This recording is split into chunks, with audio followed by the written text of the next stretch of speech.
Bien, pues pasamos a la parte más claramente internacional, ¿eh? Ahora vamos a estar teniendo una visión panorámica muy abierta de la situación inmobiliaria en una buena parte de América y en Europa por la parte que nos toca desde España y desde Italia. Vamos a tener a Panamá, Colombia, a Uruguay, a Italia y a mí en España, ¿eh? Entonces, bueno, lo primero es presentaros. Nos acompañan Daniel, Camilo, Giuseppe y Antonio. Bienvenidos y muchas gracias por estar aquí. Voy a hacer primero una presentación detallada de cada uno de vosotros para ubicaros. Yo creo que ningún panel como este hace falta más esta aclaración para que cada uno se ubique de dónde está hablando, aunque en el acento algo nos notaremos. Y luego ya vamos a hacer una pequeña reflexión y abriremos un debate en el que cada uno nos va a contar. No va a ser un debate como los anteriores, sino que va a ser unas intervenciones un poquito más detalladas, más largas, para que nos hagamos idea de cómo está en cada región o país, ¿vale? Así vamos a hablar primero vamos a presentar a Daniel Porcaro. Daniel Porcaro, mi amigo Daniel, ya nos conocimos hace muchos años en Montevideo, en mi querido Montevideo, que tengo realmente muchas ganas de volver por allí. Y bueno, es profesor en ese momento estaba como profesor de la Universidad Hort en Montevideo y es el coordinador académico de la Facultad de Arquitectura. Tiene una larga trayectoria de asesoramiento en temas financieros e inversiones. Ha desempeñado como director de Corporate Finance y Real Estate en PricewaterhouseCoopers y actualmente desempeña su labor como estructurador de inversiones y financiamiento en el sector inmobiliario y de la salud. Muy importante en la salud en este momento, Daniel, luego nos contarás, tanto en Uruguay como en Paraguay. Es el coordinador académico del único posgrado de negocios inmobiliarios existente en Uruguay a través de la Universidad Hort. Convenio que tenemos con nuestro máster de edificación y que nos une desde hace un tiempo y estamos recibiendo alumnos vuestros. Tenemos ahora a Marcelo, que está con nosotros y que creo que estaba por aquí hace un momento. Lo hemos podido ver antes en su ponencia que también han tenido.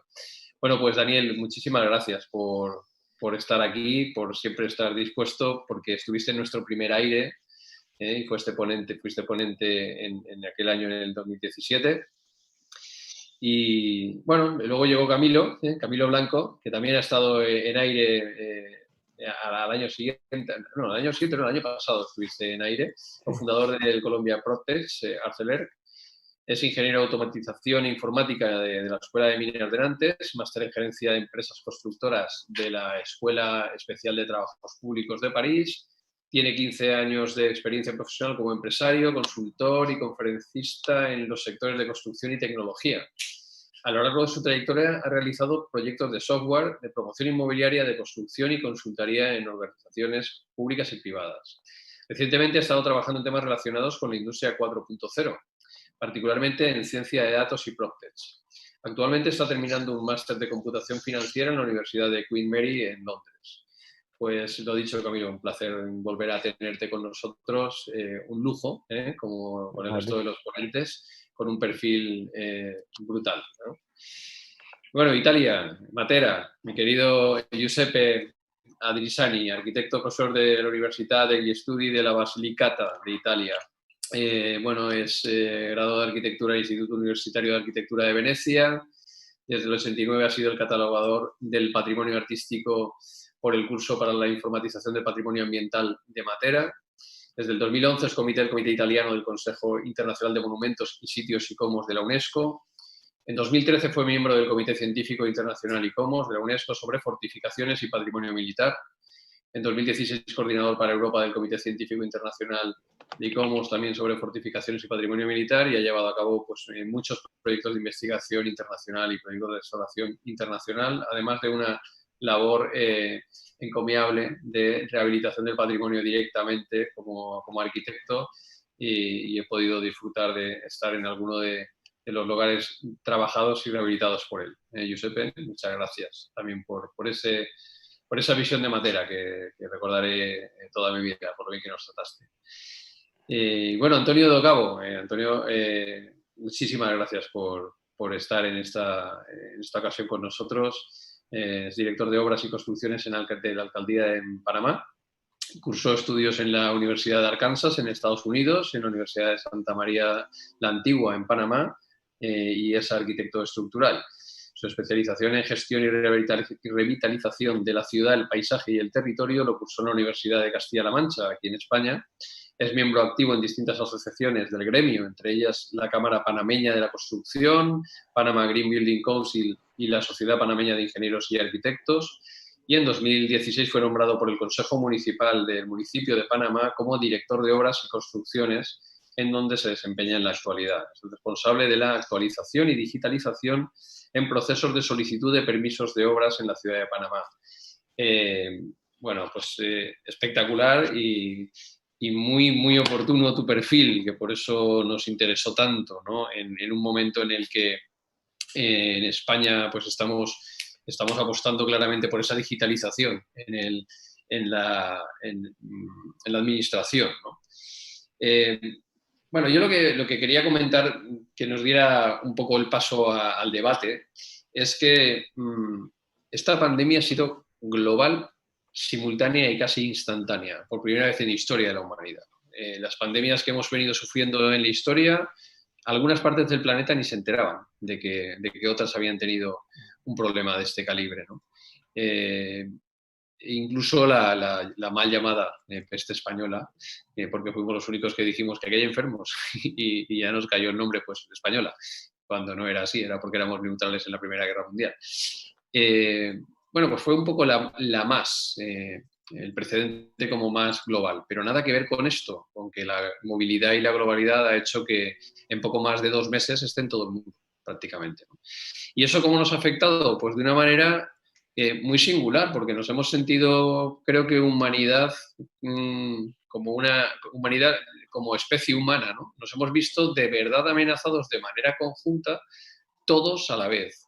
Y nos hemos dado cuenta que nuestras diferencias, que las tenemos culturales, le han importado bien poco a un virus, ¿no? Y han entrado de la misma manera en un cuerpo que reza, según el Corán, la Biblia, el Nuevo Testamento, o está postrado ante un Buda, ¿no? No ha tenido nada que ver todo eso. Y eso nos ha hecho reflexionar mucho, porque además hemos tenido mucho tiempo para reflexionar, hemos estado encerrados. Bueno, la cuestión es, dentro de que sabemos que a todos nos ha influido de la misma forma, lo que sí que es verdad es que a cada país le ha pillado de una determinada manera, a nivel económico, a nivel social y a nivel urbanístico y de real estate, del sector inmobiliario, lógicamente. Y esa es la visión que vamos a tener ahora, ¿no? Y os animo a que nos contéis, pues, con todo lujo de detalles, iremos preguntando, y os animo también a los que estáis en el chat a participar. Recuerdo que, bueno, ayer estuvimos en el orden de las 600 visualizaciones desde 14 países diferentes. Os animo a todos a utilizar ese chat y a ir contándonos y preguntándonos para que nosotros traslademos las preguntas a nuestros ponentes. Bueno, pues Daniel, empezamos por mi querido Río de la Plata, por Montevideo, por esa rambla maravillosa, y cuéntanos cosas. Bueno, un abrazo virtual a todos. La verdad, nos gustaría estar más en Valencia, pero esto es lo que toca por los tiempos que tenemos. Así que un gran saludo a todos y compartir primeramente algunas reflexiones. Que esta primera parte de mi ponencia voy a hablar de temas generales, que como decías tú, Fernando, lo que es común es que hay un problema, que es la pandemia, que nos asoló rápidamente a todos. Al principio, en el mes de enero, pensábamos que este era un problema que era de China y después lo vimos rápidamente en cada uno de nuestros países. Nosotros acá en Uruguay nos enteramos que existió el primer caso de coronavirus el 13 de marzo, o sea que desde enero, que decíamos que era un problema que estaba lejos, nos acercamos el 13 de marzo, un problema que ya empezó a ser cotidiano y empezar a hablarse de las repercusiones que podía tener. En esta primera parte no quisiera hablar de temas estrictamente locales, que lo puedo hacer más adelante cuando en esta primera ronda de ponentes ubiquemos los temas. Me gustaría compartir con ustedes algunas reflexiones del tema global, es decir, de la coyuntura de la pandemia, del momento que estamos viviendo y de lo que vendrá, tanto en lo que son los desafíos empresariales como la incidencia en el mercado inmobiliario. Realmente yo me negué hasta este momento, esta es la primera vez que hablo del tema abiertamente, me negué hasta el momento a hablar del tema porque no sabíamos qué derivaciones podía tener esto. Si uno leía la prensa, hasta hace 15 días empezaba a ver titulares que decía habitaremos un mundo distinto, este es el fin del capitalismo, este es el fin de la globalización, ahora vamos a estar fronteras adentro. Un montón, digamos, de titulares que creo que ni hace 15 días ni ahora nosotros podemos determinar con precisión o con rigurosidad más que precisión qué es lo que va a pasar. Ahora, lo que sí podemos ver es lo que ha pasado en otros momentos y darle un sentido de perspectiva al problema. Y en esta parte me quiero centrar en eso. Voy a compartir con ustedes simplemente 4 slides para ubicarme, para pretender ubicarlos también a ustedes en este razonamiento, y después debatiremos si lo comparten o no, pero este es un acercamiento que entendí que era de lo más riguroso que le podíamos decir, en mi caso, a los clientes y a nuestros alumnos, para que en el momento de mayor auge de incertidumbre no tratemos de salir a tomar acciones que capaz que no contribuyen, sino que empeoran las situaciones. Pero déjenme mostrarles algunas cosas para que se entienda mejor a lo que apunto.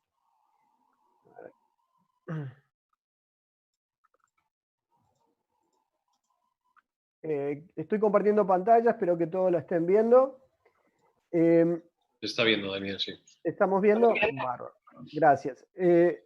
Fíjense en lo siguiente, tratemos de ver cuál puede ser la intensidad y la profundidad de los cambios en este negocio, de lo que estamos viendo hasta el momento. En primer medida, miremos esto, que parece un slide bastante confuso, pero lo van a entender enseguida. Los americanos, que les encanta tener estadísticas y recolectar datos de hace muchísimo tiempo y lo hacen muy bien, los americanos han visto la correlación que tiene el índice de incertidumbre política y económica con el crecimiento del PBI. ¿Y por qué hicieron esto? Porque a lo largo de los últimos 35 años tuvieron 3 crisis, que son estas que ustedes ven acá en gris, ¿sí? Y llegamos a la crisis actual, ¿no? Pero lo que ellos mostraron es que hay una correlación que a medida de que aumenta la incertidumbre de los agentes económicos, que lo tienen acá ejemplificado en este zigzagueo negro que ven acá, disminuye, ¿sí?, el Producto Bruto Interno. Esto, si yo tuviera que explicar en términos más complejos pero más sencillos, es algo así como la física cuántica de la economía. Es decir, que el observador, las perspectivas de los agentes económicos son los que determinan la realidad. Eso es la física cuántica. El observador determina la realidad. Y en economía esto se da. Es decir, si estamos en entornos que son inciertos, la perspectiva va a ser de que el Producto Bruto va a caer. Y esto lo vemos en este gráfico claramente.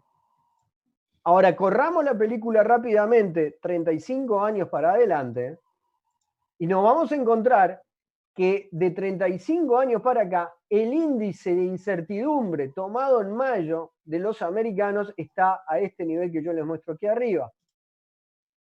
Y que la variación del Producto Bruto Interno Americano está acá abajo.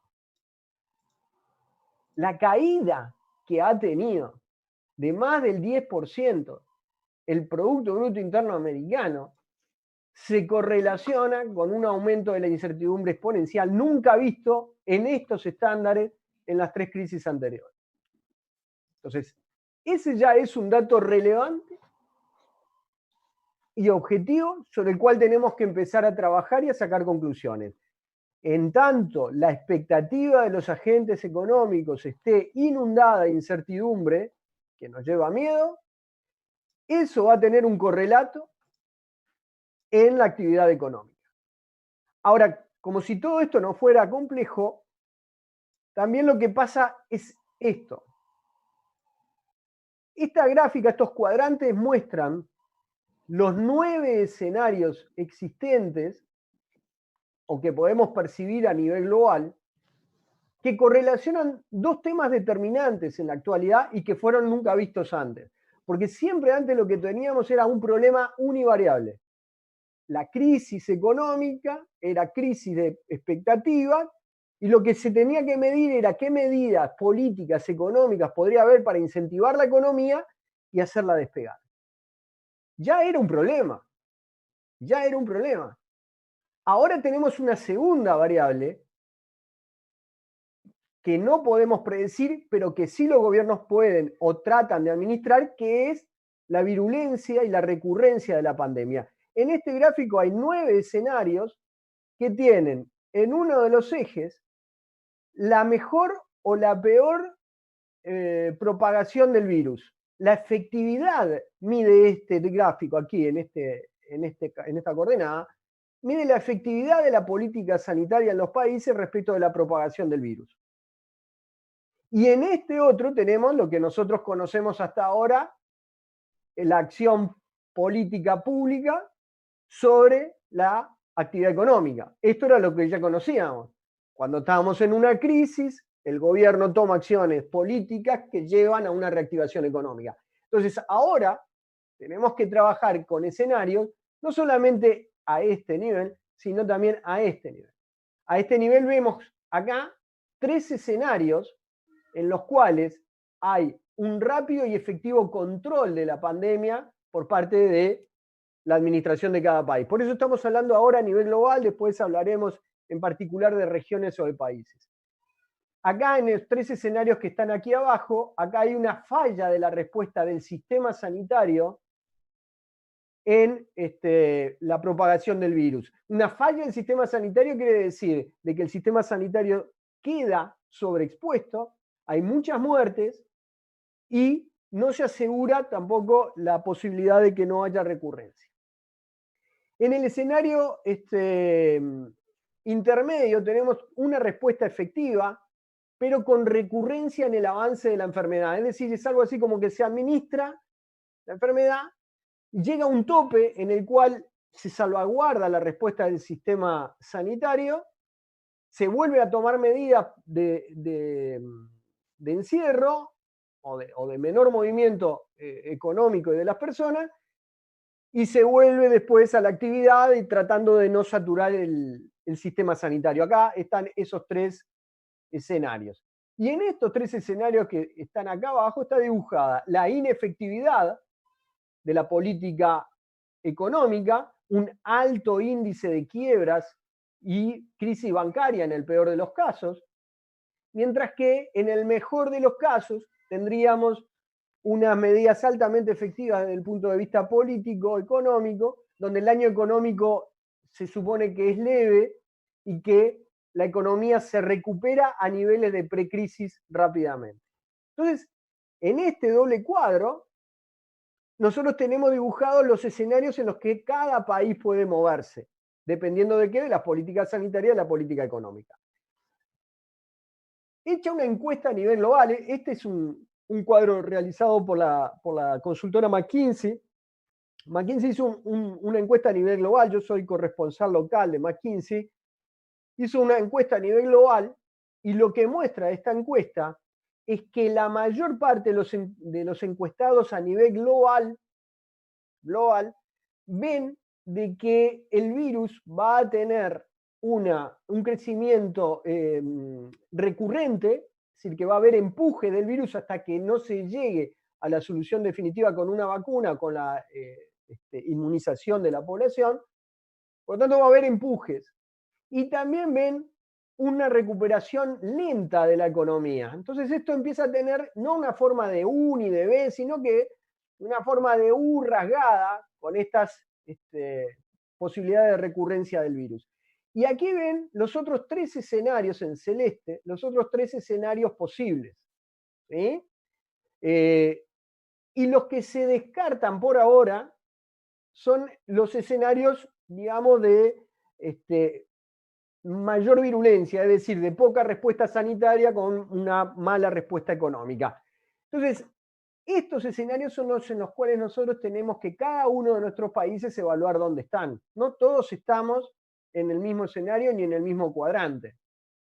Y por lo tanto, como no todos estamos en el mismo escenario y en el mismo cuadrante, la respuesta en el sector inmobiliario va a ser diferente, necesariamente va a ser diferente, no va a haber una respuesta única.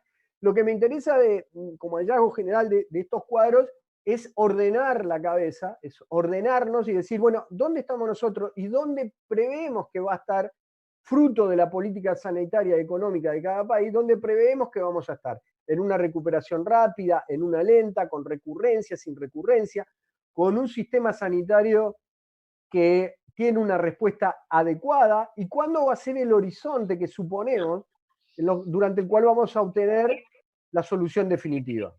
Que por lo tanto, por lo menos en lo que yo estoy viendo, no es un horizonte cercano. Miren este tercer cuadro, donde juntamos las tres cosas. Juntamos por región mundial lo que son las expectativas que sobrevienen fruto de la pandemia y de las intervenciones económicas que ya está habiendo por región, por continente.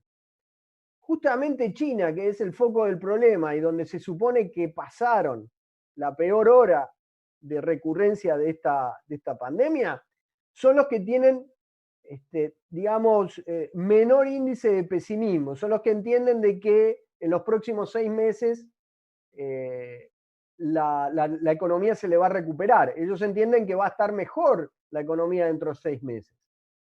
Fíjense lo que pasa a nivel de Europa. Europa tiene hoy actualmente un alto grado de pesimismo respecto de las expectativas de cómo va a ser la recuperación económica dentro de 6 meses, perdón, que es lo que está midiendo esta encuesta.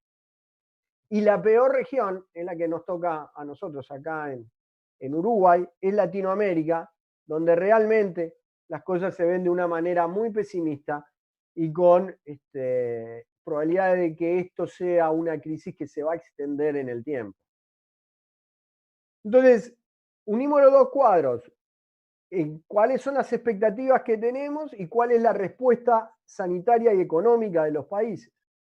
Y dependiendo de eso, van a haber dos esferas de actividad que nosotros tenemos que evaluar hacia dónde caminar. Una es la empresaria, es decir, cada uno de los que son empresarios o asesoramos a empresarios, tendrá que ver los escenarios en los cuales se va a mover y hacia qué dirección se tiene que mover. Y después tendrá que ver el mercado, cómo se va a comportar y a qué dirección va a apuntar. Y acá voy a rematar esta primera intervención mía con 2 slides. En este slide medimos el grado de disrupción del modelo de negocios que tengamos. Y en esta dimensión vemos la profundidad y duración de la interrupción de la demanda. Por acá vamos a ver entonces la profundidad y duración del problema, y acá vamos a tener que ver las modificaciones o los aspectos hacia dónde vamos a tener que caminar si tenemos una empresa que está trabajando en el sector inmobiliario. ¿Qué es lo que vemos hasta el momento? Lo que vemos hasta el momento, en algunas regiones, y lo escuché en alguna charla de operadores inmobiliarios ahí en España, es que entienden que la profundidad y la duración de la interrupción de la demanda no va a ser mucha, que hay una demanda contenida, y que por lo tanto van a estar trabajando en este sector de los cuadrantes. Es decir, estiman de que hay una demanda contenida, que ya están teniendo ventas, que los precios se mantienen, y que a lo sumo lo que tendrán que hacer es adecuar o sostener el negocio y restaurar operaciones. Sostener el negocio y restaurar operaciones quiere decir, bueno, voy a ir al banco, le voy a decir, dame un poquito más de plazo, aire para pagar a mis proveedores, todavía tengo la demanda sostenida, y tendré que hacer algunos cambios operacionales para ser más efectivos, pero moviéndonos en este sentido. La teoría que yo pretendo transmitirles es que a medida de que el tiempo perdón, a medida que el tiempo va teniendo mayor incidencia a todo esto, los cambios van a ser más estructurales, hasta el punto en el cual lleguemos a un grado de disrupción de los negocios tan grande que tengamos que diseñar el nuevo negocio, cambiar el modelo de negocios. Y por lo tanto el tiempo en todo esto es fundamental. En el mismo sentido va a pasar con la variación de precios y la evolución de los precios. Por ahora no va a pasar mucho si todo esto terminara ahora, y en el peor de los casos es que tengamos que diseñar nuevos productos, nuevas tipologías y establecer nuevos precios para nuestro negocio. Por acá quiero ir acabando ahora y después en otra ronda voy a ir a hacer algunas precisiones adicionales. Muy bien, perfecto. Pues muchas gracias, Daniel. Vamos a seguir ahora con Giuseppe, ¿no? Sí, porque hemos cambiado a Camilo, que vamos a poner ahora a Giuseppe. Daniel, muy interesante lo que nos has comentado y una visión muy, muy acertada, como siempre, para poder analizar, ¿no? Poder encuadrarnos un poco en qué situación es la que está en cada uno de los países. Y bueno, pues entonces, Giuseppe, si te parece, cuéntanos un poco la perspectiva que desde Italia podemos encontrarnos en esta situación. Tan parecida en ese sentido a nivel sanitario, estamos en una situación muy, muy similar. Nos lleváis un poquito de delantera en la salida de la crisis, pero cuéntanos.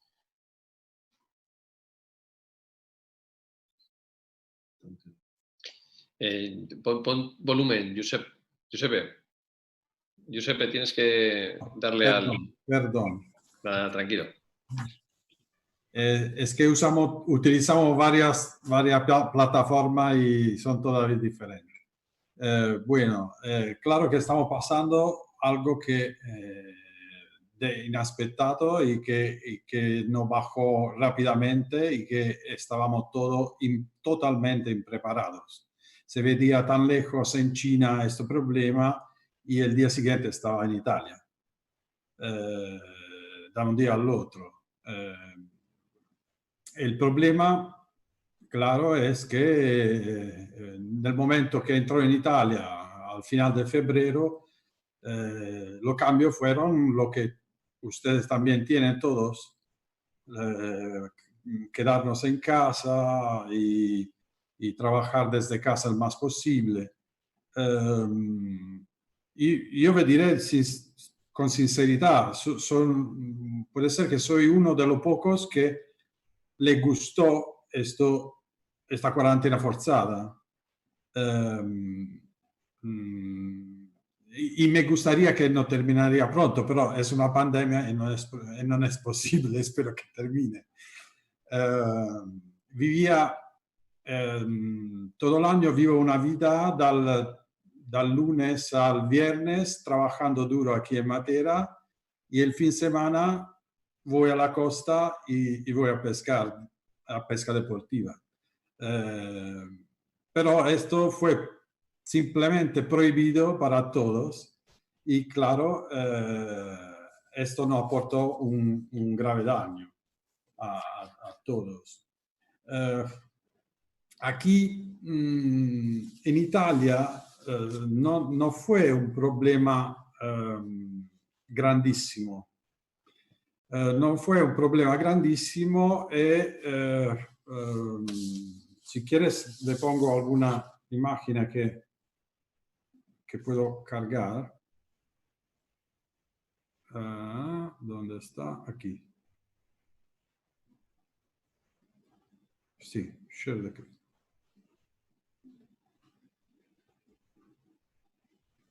Le quería compartir alguna cosa. Io, por ejemplo, el primer reto que yo pongo en Italia fue muy, muy poca, como estaba diciendo. Aquí lo que se hace, los indicadores no posponen las ventas. No hay gente que va a cancelar lo que está haciendo. Se ha cancelado únicamente muy poquito de lo que son la operación de compra-venta, son un 4%. Tenemos una bajada media del 5% en los precios de la vivienda. Claro que muchos sectores, como la digitalización del sector inmobiliario, es muy importante en este momento. Todas las aplicaciones de móvil, de teléfono son fundamentales en esta era, porque claro que estamos viviendo una otra era en este momento. Hay que construir con sentido, digo yo, y claro que invertir todo nella costruzione no sería un grave riesgo, porque no puede ahogar la economía. Tenemos que pensar también a largo plazo y hacer un mercado más transparente. Esto es lo que el pensamiento mío de este momento. Claro que como reto quería aprovechando de esto que pasamos, de esta pandemia, el reto que se puede tener para el futuro y hacia el futuro será un reto muy importante, tenemos que tener presente. Yo creo que invertir en una arquitectura sostenible para nuestro futuro será el nuestro futuro real, aprovechando de lo que pasamos para tener un futuro mucho mejor de lo que hemos tenido hasta ahora. Así que, aunque los indicadores de venta son mínimos, por ejemplo en Italia únicamente se han cancelado del 3 al 4% la compraventa. En el alquiler se ha cancelado un 3%. Aunque hay tres pensamientos de cuándo pueda terminar esta pandemia. Si puede ser una recuperación rápida o puede ser un desarrollo más lento o addirittura uno shock estructural del país. Estas son tres formas de ver el futuro, que todavía no tenemos no podemos predecir el futuro.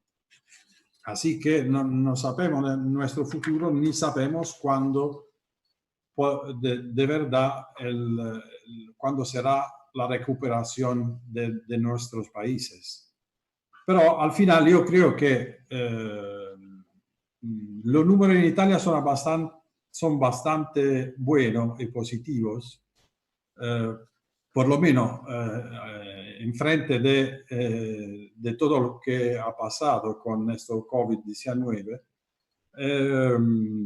Por ejemplo, solo en Roma tenemos, por ejemplo, en un cálculo hecho da Asociación de Real Estate en Roma, solo son 70 las promociones afectadas nella comunità di Roma. 70 en 3 meses y con pandemia. O sea que no son muchísimos. Claro, ¿qué cosa podemos esperar? Antes de todo, tenemos que tenemos que mirar al tiempo que tarde en volver nuestra normalidad. Claro que si más rápido es, más temprano llegamos a la normalidad y nuestros números todos serán maravillosos y fantásticos. Y claro, con la segunda hipótesis, que será algo a medio plazo, claro que la situación tampoco es tan grave. A largo plazo sería tener unos shock en el país y claro que ninguno de nuestro país, ningún país al mundo se lo puede permitir. Efectivamente. Josep. Pues muy bien, ¿no? Sí, me parece una reflexión interesante lo que nos está sucediendo también aquí, ¿no? Estamos planteando esos escenarios que ya hemos visto con Daniel, que ahora nos has comentado tú y que celebramos, ¿no?, que en Italia pues, esté también aguantando el sector porque tiene que ayudarnos a la recuperación. Y en esa recuperación van a tener que ver mucho las instituciones, como hemos estado viendo en estos días.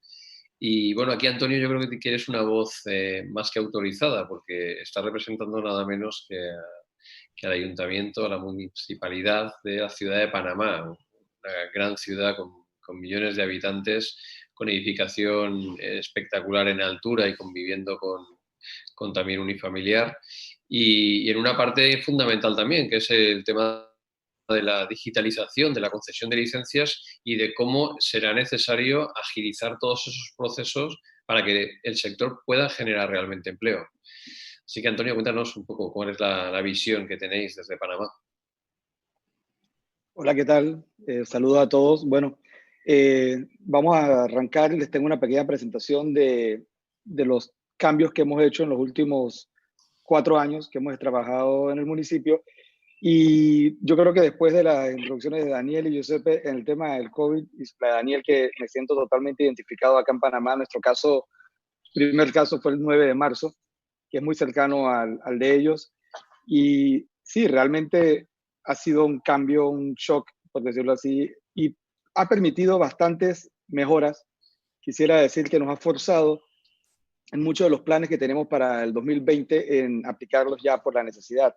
Nosotros desde hace casi 3 meses estamos por una orden presidencial suspendida la construcción y los trámites, si bien la construcción está suspendida, permisos de ocupación, trámites bancarios siguen andando. Entonces hemos tenido que priorizar aquellos como los permisos de ocupación, que son requisitos obligatorios para poder entregar una vivienda, a ver cómo generábamos decretos y normas para poder hacer la entrega de ellos y cumpliendo con todos los estamentos sin tener que exponer de la construcción que normalmente nos hace esa entrega. Entonces, bueno, un poquito les quiero dar un pequeño pantallazo a los que no conocen Panamá. Nosotros estamos en Centroamérica. Bueno, la presentación, antes que eso, lo dividí en 3 bloques. El primero, lo que veníamos haciendo en términos de registro en línea y digital. La segunda es la que empezó el 17 de marzo, de aquellos trámites o procesos que estábamos por lanzar y que simplemente nos vimos obligados y lo hicimos, y la verdad es que gracias a Dios han estado bastante bien dentro de la situación que hay. Y después un poquito del mercado inmobiliario. Estaba en la... Listo. Cuando Daniel estaba comentando, acá, el tema, uno de los últimos slides que hablaba nuevos diseños y productos. Nosotros lamentablemente vivimos esa experiencia ya en el 2017 y 2018. Y ahora les mostraré un poquito cómo fue el cambio y lo que generó. Entonces, bueno, como les comentaba, Panamá, la economía es bastante estable. Nosotros veníamos de un crecimiento de doble dígito en los últimos años. El último periodo creo que fue como donde colapsó la curva. Llegó un momento donde ya no podíamos seguir generando más proyectos de infraestructura gubernamental. Diría que parte también el descuido quizás en innovar de parte del gobierno en ese momento. Y bueno, se generó de alguna forma una desaceleración importante de 2018 para acá. Nosotros seguimos creciendo, tenemos gracias a Dios un grado de inversión y bueno, dentro de los puntos quizás más importantes está el sector de la construcción. Obviamente el canal, nuestro sector bancario son muy importantes, el sector logístico es clave, pero la construcción genera el empleo diario y probablemente relacionado a la construcción cerca del 70% del empleado y panameño, ya sea constructor o derivados de la misma. Entonces yo entré en el 2016, yo era independiente, ya tenía mi empresa, yo trabajaba en la empresa privada y empecé a sentir la frustración cuando tú tienes un plano 9, 10 meses y metiste 2 galeras a la vez y una salió a los 6, la otra cumple el año, entonces había que hacer algo y la verdad es que junto con los gremios empezamos a generar discusiones y bueno, me tocó en ese momento reemplazar al que era el director de obras y lo primero que hicimos fue digitalizar el proceso, que es lo que desde afuera más nos frustra, es no saber dónde están nuestros planos, no saber dónde están nuestros trámites, qué nos falta, porque hay que rogar prácticamente para eso. Entonces, digitalizamos el tema del recorrido de los planos. Todavía no teníamos en la herramienta para que sea 100% con firma electrónica, dado que en Panamá no existía eso en el 2016. Eso finalmente se lanzó en el 2018. Nosotros entonces lo que hicimos fue que una vez presentado el plano generaba un código de barra que te permitía darle seguimiento en todo momento. Es así como a la vez dividimos las rutas. Nosotros teníamos todo el mundo revisando de todo. Yo estoy el coordinador en ventanilla única. Ventanilla única hoy en día es presencial, que todos los planos tienen que ir a 9 instituciones por ley. Y digo que es presencial porque a raíz del COVID ya teníamos levantado la idea de que cada institución pueda revisarlo desde su propio despacho, y lo hemos hecho así durante los últimos 2 meses.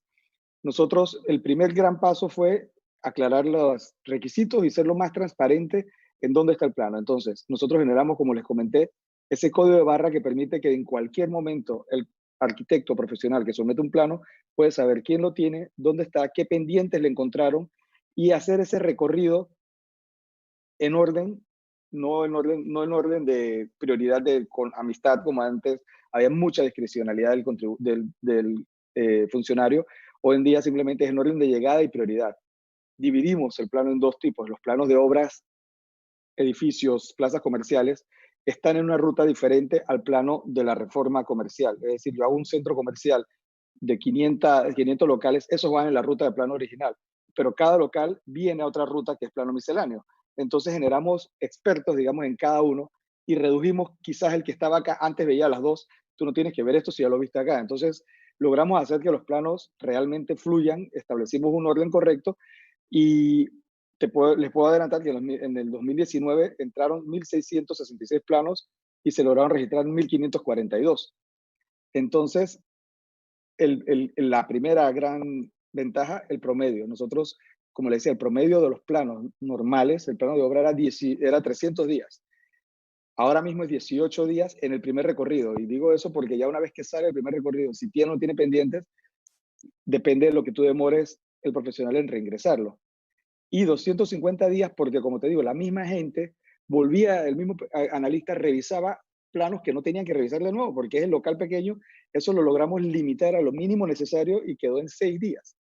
Yo tengo locales que entre el plano y la construcción te puede tomar 1 mes y medio, cuando antes solamente el plano te estaba tomando cerca de 3 meses. Después entonces lanzamos en octubre, eso fue en el 2016-17. ¿Qué pasó? Panamá tuvimos elecciones en el año pasado, en mayo de 2019. Latinoamérica sigue siendo Latinoamérica. El periodo de campaña dura casi 1 año. Campaña es una inestabilidad enseguida, nadie invierte, nadie hace nada, todo el mundo se queda como quien dice, vamos a ver quién gana, qué ideas trae, cuál es su equipo para reinvertir. El año 2019 fue un año muy lento en ese sentido, y el 2018 igual, porque ya el modo era, ya me estoy yendo, voy a tratar de quedarme más que determinar lo que tenía programado. Lamentablemente se sigue dando así. Por lo tanto, muchas de las mejoras que queríamos hacer y las teníamos listas no se pudieron lanzar hasta cuando entonces, con este cambio de gobierno, a mí me piden mantenerme. Yo soy totalmente apolítico, entonces decidí quedarme con la condición de en un corto plazo lanzar todo lo que ya teníamos listo. Y así fue como en octubre de este año, del año 2019, lanzamos el RLA, que es Registro de Línea de Anteproyecto. Ese proceso es 100% digital. El arquitecto somete su plano, nosotros lo revisamos, el analista hace sus consultas, el profesional sabe dónde es su plano, sabe las consultas, pueden hacer reuniones en tiempo real, y una vez que llegan a la conclusión, llega a la última revisión, que es la mía, verificando que todo se haya cumplido.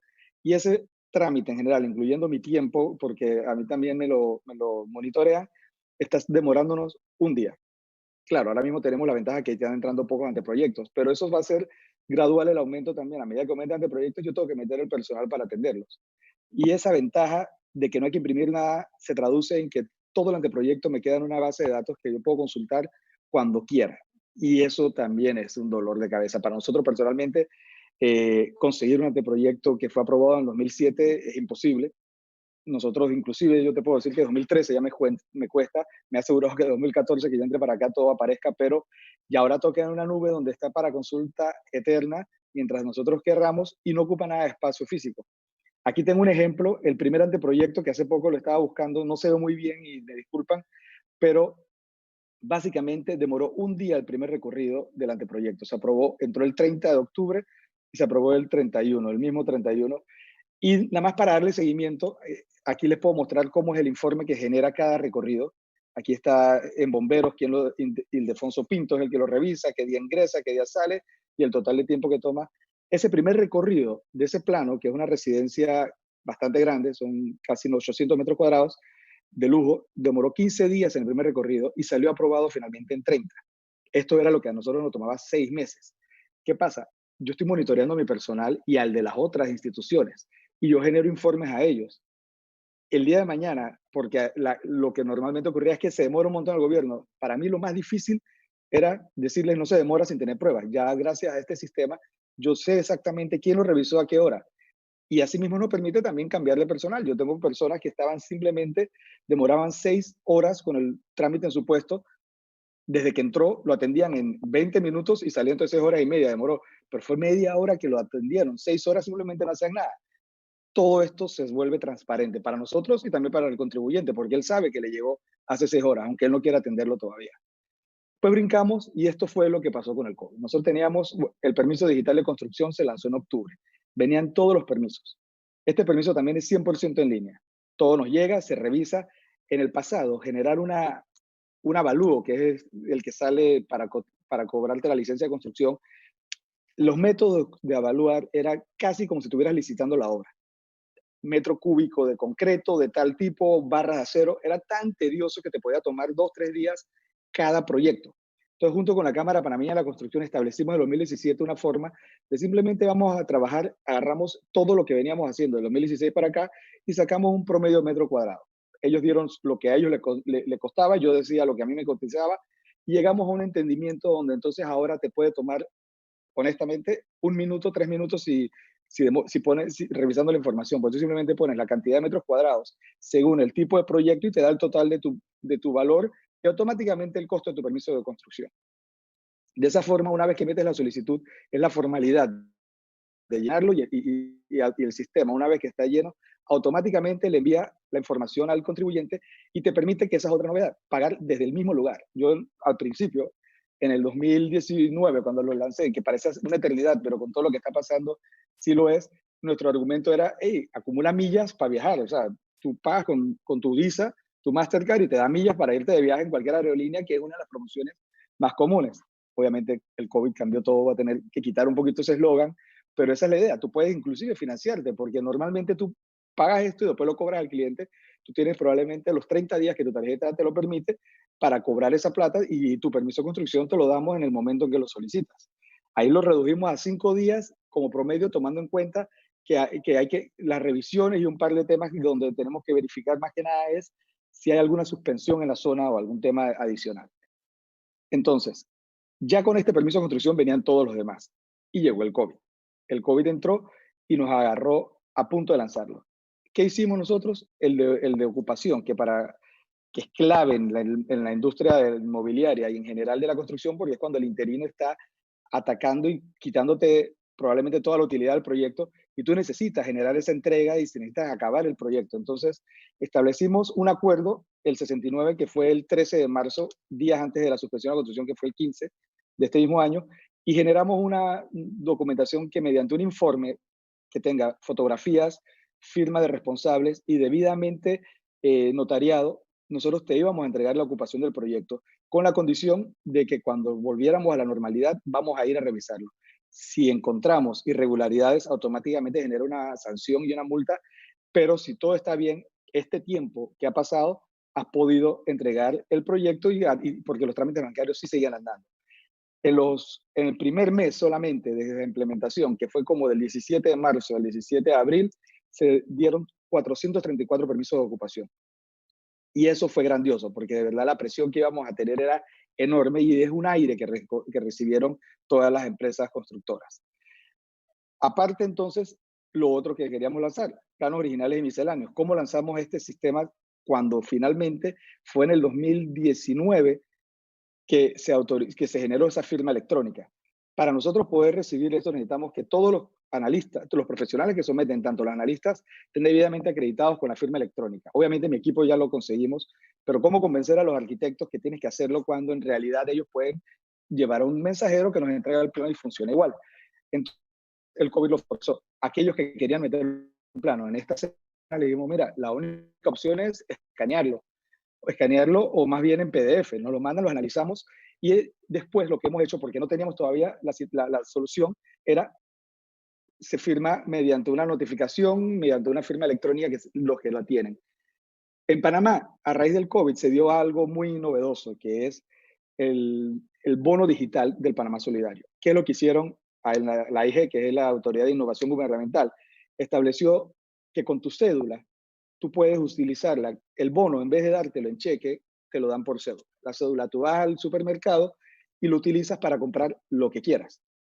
Entonces ya ese uso que le están dando a la cédula es exactamente lo que yo necesitaba que alguien hiciera para poder implementarlo y es lo que estamos ahora mismo tramitando para ver si lanzamos este mismo año, que en vez de irnos al registro público, que es un trámite mucho más enredado porque así lo han lamentablemente manejado, irnos directamente a cedulación y que tú con tu cédula te sirva de firma, pones tu clave y ya yo voy a poder confirmar que la firma de este profesional tiene su idoneidad, que eso ahora mismo lo hacemos en físico y está debidamente autorizado para aprobar un plano. Así que después de casi 3 años, este tema generó una novedad, una innovación de un lado que perfectamente vamos a aplicar en el nuestro. Y esperamos que una vez que regresemos, si Dios quiere, en 2 o 3 meses tengamos esto lanzado. Y ahora, yendo al tema del mercado inmobiliario. Nosotros, como decía en el momento que habló Daniel, nosotros empezamos a sentir hace 5 años una recesión fuerte en la venta. Tenemos una cantidad de inventario enorme, al punto que en el análisis que hizo ACOBIR, que es la Asociación de Corredores de Bienes Raíces, ellos agarraron 421 proyectos donde nosotros sentimos que en verdad deben ser como 600, pero fueron los que entregaron la información completa para analizarlo. Y encontramos que hay más de 80.000 unidades construidas en esos 421, de las cuales 55.000 ya están vendidas o comprometidas. Y comprometidas que perfectamente pueden caerse porque los bancos y no todo el mundo que tenía trabajo en diciembre del 2019 todavía lo mantiene. Sumándole a eso, ya de por sí hay cerca de 25.000 unidades en todos los rubros. Cuando digo en todo es desde el área residencial, comercial, de oficinas. Tenemos una cantidad enorme de oficinas de todo tipo disponibles. Y hemos traído inversión extranjera, por ejemplo, Procter & Gamble y otras multinacionales, Huawei, de Latinoamérica y de Centroamérica, se han instalado en Panamá por la ventaja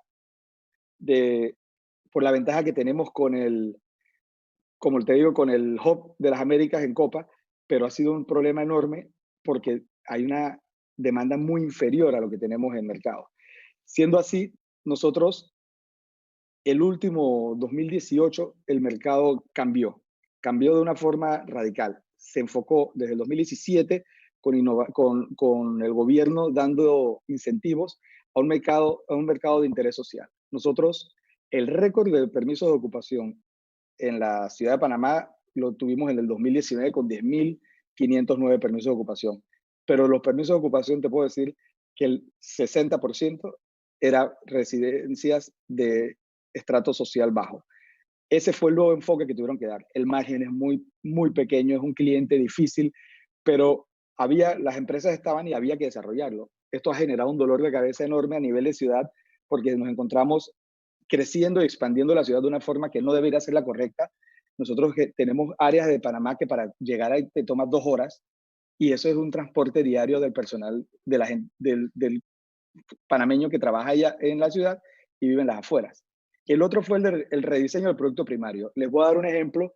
Cuando yo entré en el 2016, San Francisco, que no sé si lo conocen, un área céntrica, es justamente el que les enseñé la foto, es el corregimiento de San Francisco.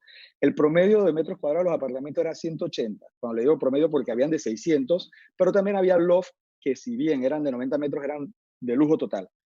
Hoy en día, lo que estoy aprobando en San Francisco desde el 2019 para acá son apartamentos de 45 metros cuadrados.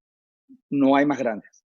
Es un cambio porque el precio por metro cuadrado se ha mantenido el costo, pero es impagable. Entonces, ese nuevo diseño del producto ha generado problemas de todos lados, porque tú tienes una residencia que tiene apartamentos de lujo de 300 metros y al lado tienes apartamentos de 45 metros con un perfil diferentísimo.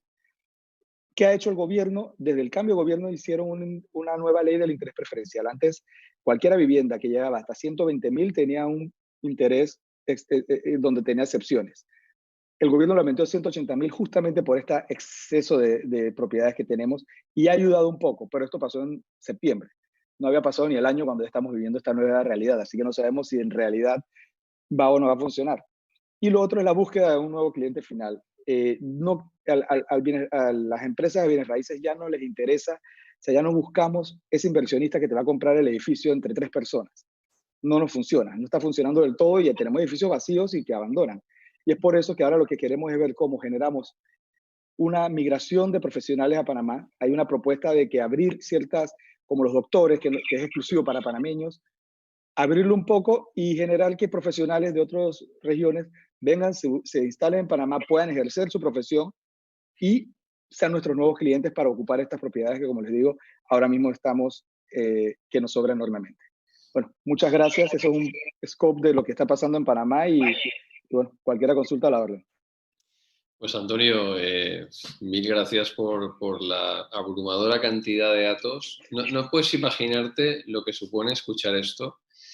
Primero para los enamorados de Latinoamérica como soy yo, que desde la orgullosa Europa se creen que es aquí donde se hacen bien las cosas, ¿no? Entonces, pues vaya mi absoluto respeto al trabajo que ha realizado, que me consta que ha sido un empeño personal de conseguir algo que aquí nos parece una cosa mágica. O sea, que estés hablando de días y no de años en la concesión de licencias, ¿no? Y lo estáis haciendo además sin implementar BIM, que aún podría darle una vuelta de tuerca más a todo ello, ¿no? Por tanto, de verdad, enhorabuena. Te aseguro que esta presentación la van a ver en el Ayuntamiento de Valencia, en el Ayuntamiento de Madrid y en el Ayuntamiento de Barcelona. Y ya te contaré cómo nos va. No te extrañe que te llamen y tengamos que hacer ahí un puente aéreo para que vengas. Cuando quieran. Bueno, lo dicho, muchas gracias además por la concreción y la cantidad de datos que has dado. La verdad es que está siendo muy interesante esta visión global, ¿no? Ya tenemos Uruguay, Panamá, tenemos Italia y ahora vamos a ver Colombia con Camilo, a ver qué nos cuentas cuando quieras, y a ver cómo está nuestra querida Colombia. Primero voy a compartir mi pantalla, no sé si la están viendo ya. Ya estamos viéndola. Vale. Vale, pues de entrada, Fernando, muy amable por esta invitación. Muy contento de participar por un segundo año consecutivo con ustedes.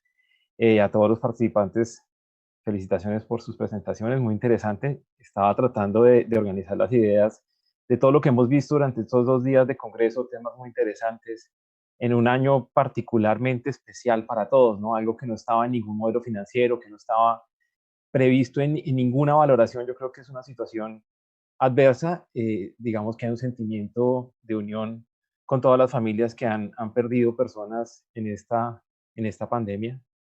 Pero pues de una sola cosa estoy seguro, y es que pues como humanidad vamos a salir adelante de esta situación y tenemos que aprovechar este momento de crisis para buscar alternativas y saber en qué fallamos, porque evidentemente hay fallas y hay que mirar cómo mejoramos. Yo retomo un poquito el concepto del profesor Daniel. Voy a partir mi presentación en 2 pedazos. En la primera parte voy a retomar el tema del contexto de la situación internacional enfocada en la zona de América Latina, y más tarde en mi segunda intervención voy a entrar en detalle en el tema de Colombia. Un segundo, Camilo. Como están siendo muy intensas, casi preferiría que hicieras todo lo que tienes que comentar seguido, ¿vale? Okay. Sin problemas. Luego sí que le daremos la palabra a tanto a Daniel como a Giuseppe. Y bueno, lo podremos alargar un poquito más, pero si te parece, hazlo continuo, porque así nos dará tiempo a organizar un poco, ¿vale? Porque están siendo muy interesantes y nos queremos cortar. Venga, gracias. Perfecto. Entonces, un pequeño tema publicitario. El año pasado formamos en Colombia la asociación PropTech Colombia. Estamos trabajando con un grupo de empresas de empresas de base tecnológica en el tema de tecnología en el sector constructor y de innovación. Parte de los datos que les voy a compartir hoy pues los hemos recolectado con esta asociación. Creo que es un movimiento fuerte que se está generando en América Latina. Hay una asociación o un grupo de personas que están promoviendo iniciativas a nivel latino. Aquí, yo en este momento estoy en Londres, la pandemia me cogió acá, entonces tengo una visión un poquito simpática en este momento de la vida. Y aquí hay un movimiento muy fuerte, este tema PropTech, pero pues en Latinoamérica nos estamos poniendo al día. Entonces la invitación a todos los que nos están viendo de todos los países a que nos unamos y trabajemos por sacar la región adelante, aprovechar una ventaja que tenemos a nivel cultural y es que todos hablamos el mismo idioma, no es tan compleja la comunicación y la coordinación. Entonces, esa invitación pues está abierta. Un poco el contexto donde estamos, pues todos saben que la pandemia empezó en China. Cuando estábamos aquí en Europa viendo lo que pasaba en China, veíamos como una película y que no iba a llegar, como lo dijeron algunos de ustedes, pero aún más interesante es la posición de América Latina, porque como pasó en China y en Europa, digamos que no estaban tan convencidos, cuando llegó a Europa, los latinoamericanos sí nos convencimos. Y si ustedes miran las tasas de respuesta de los gobiernos, los países latinoamericanos en general, salvo algunas excepciones, tomaron precauciones antes. No soy experto en el tema ni me preparé para ese tema en particular. Lo único que les quiero compartir con eso es que hay muchos modelos científicos. Aquí en Inglaterra se empezó, o se presume que se empezó con un tema de inmunidad de manada. Se criticaron algunas posiciones, pero lo cierto es que hasta que terminemos no podemos saber. ¿Sí? Y no quiero entrar aquí a hacer como muchas personas que he visto haciendo predicciones, el mercado va a subir, va a bajar. Esto es una sensación inesperada, ninguno sabemos qué va a pasar. ¿Qué podemos hacer? Análisis de riesgos, evaluar cuáles son las oportunidades, tratar de mitigar los riesgos en el contexto en el que estamos, pero no salir a procrastinar porque eso no tiene sentido. Esa es mi opinión humilde personal, pues la comparto con ustedes. Un poquito el contexto general del mundo de América Latina en términos de construcción, pues Asia es el mayor generador de construcción en el planeta, tiene el 42%, obviamente también tiene la población más grande, pero si miran por el nivel de habitantes, se producen al año, esto es básicamente construcción nueva, incluyendo infraestructura y vivienda, cerca de $412 por habitante en Asia, cuando el promedio mundial es 582, porque obviamente Europa y Estados Unidos y Canadá, porque pues sacamos a México de América del Norte, lo sacamos hacia abajo, a nuestros hermanos mexicanos, entre Europa y Estados Unidos y Canadá, pues se producen el otro 42%, con unas emisiones muy altas por los costos de producción acá, que si uno se pone a mirar de pronto, los costos de materiales no son tan distintos con los de América Latina, la gran diferencia está obviamente en la mano de obra, y después viene Latinoamérica con solo, entre comillas, solo el 8%, pero muy en la media mundial. Entonces, es como para darnos un contexto de lo que está pasando en la industria, con varios factores comunes en todas las economías, ¿no? La construcción típicamente pesa el 8% del PIB en cada país, es un gran motor de temas de empleo, entonces es un sector que tiene un impacto social supremamente importante y en esta situación pues es un sector que hay que observar y que todos los estados tienen que observar. Aquí en Inglaterra, por ejemplo, no hubo una cuarentena cerrada, digamos que la orden fue quédense en casa, protéjanse, pero si tienen que ir a trabajar y no hay otra alternativa, trabajen, ¿sí? Cuestionable, no sé, pero en algún momento toca tomar una decisión, porque las economías se van a afectar. Entonces, ese es un poquito el contexto de Latinoamérica. Quería como presentarlo así en general para la audiencia, para ubicarnos con respecto a este Congreso Europeo que nos invitan. Dentro de Latinoamérica, dos economías y países enormes, México y Brasil, lideran la producción de construcción a nivel regional, muy lejos de los que estamos detrás. Y ante esta situación, con un contexto particular, y es que tienen dos liderazgos opuestos. Tampoco voy a hablar de política, ni voy a opinar de cosas que no conozco, pero en México pues tenemos un gobierno de corte algo socialista y en Brasil algo en la derecha. Los dos extremos con decisiones que los otros países latinoamericanos no entendemos. Brasil en este momento ya está de tercero en la lista de países con más muertes en el mundo. Está Estados Unidos con más de 120,000, Inglaterra está llegando a 40,000, pero ya frenando un poco la pandemia. Pero en Brasil pues son unos números complejos que nos preocupan a todos porque la economía de Brasil pues es una economía supremamente importante. Y en México, mis amigos mexicanos me han comentado que no se tomaron medidas a tiempo, que el gobierno no estaba claro con las políticas. Entonces, son regiones muy sensibles todavía a esas diferencias políticas que nos generan estas dificultades, aunque pues los temas como el Brexit, eso hemos visto que nadie se inmune a esas enfermedades políticas. En fin, luego de México y Brasil, Colombia, Argentina y Chile muy parejos, con poblaciones Colombia, Argentina similares, Chile con una población más pequeña, pero con una capacidad industrial y una economía bastante avanzada, probablemente la más avanzada de toda América Latina, Perú muy cerca, Ecuador y Panamá, el profesor Daniel pues sigue ahí, Uruguay, con 6 billones al año, se me cortó la diapositiva, pero un poco ese es el contexto, un continente que se desarrolla con unos niveles técnicos muy interesantes y pues enfrentando esta situación. Entonces, del tema general que estamos tratando de abordar, yo quería ya centrarme un poco en el tema de real estate y de qué ha estado pasando, ¿no? Entonces, en los modelos típicos de real estate vemos que para un modelo de promoción inmobiliaria siempre hay estos 5 riesgos, el riesgo del lote, los riesgos normativos, los permisos que nos estaba compartiendo ahorita el colega de Panamá, cómo la tecnología está cambiando esos procesos y finalmente pues está mitigando los riesgos. Y esos dos creo que durante la pandemia y durante esta situación no se han visto muy afectados. La tierra sigue ahí, no le pasó nada. Antes hemos visto que la ecología se ha recuperado bastante, cosa que me alegra y eso lo comparto un poco con el profesor Giuseppe en el cuento en que sí hay ciertas cosas positivas en la pandemia, ¿sí? Y una cosa particularmente positiva es que para mí esto ha sido como un experimento social un poco a las malas que va a cambiar definitivamente ciertas prácticas en nuestra industria. Y hablemoslo un poco generalmente. Yo recuerdo que hace muchos años, cuando empezó Internet, el miedo era, oiga, ¿usted hace compras por Internet? ¿Eso no es peligroso? ¿No le roban a uno la plata?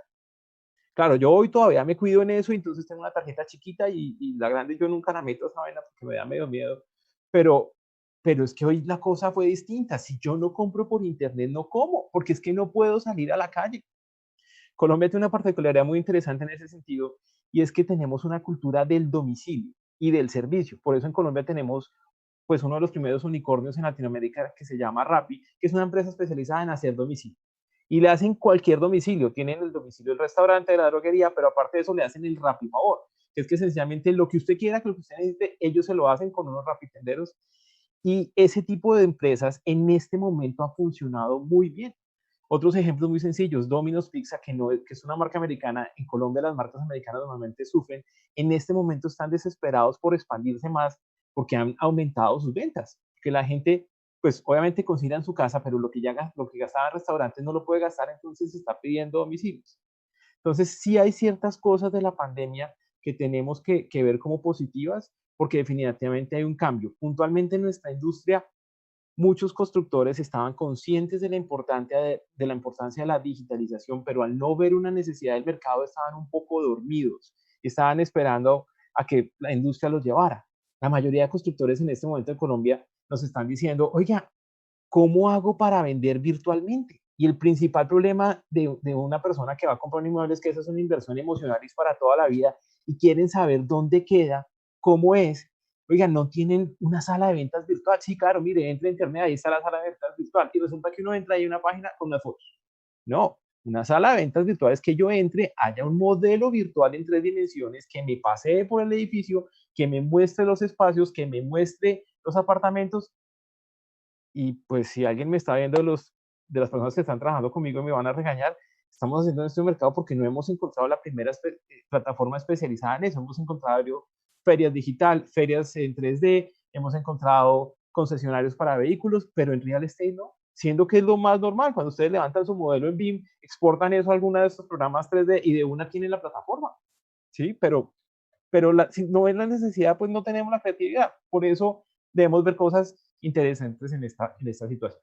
Pero ya me aterrizo acá.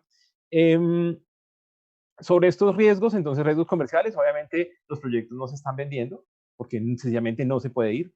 Riesgos financieros, los constructores que estamos endeudados con la banca, paramos nuestro proceso de producción, si vamos a entregar ahorita nuestros inmuebles, pues los intereses nos está afectando, y riesgos de construcción. Y en eso voy a entrar en detalle, porque eso es un riesgo que creo que nos afecta a todos y está asociado con la alta volatilidad de los mercados que hemos visto en estos 3 meses.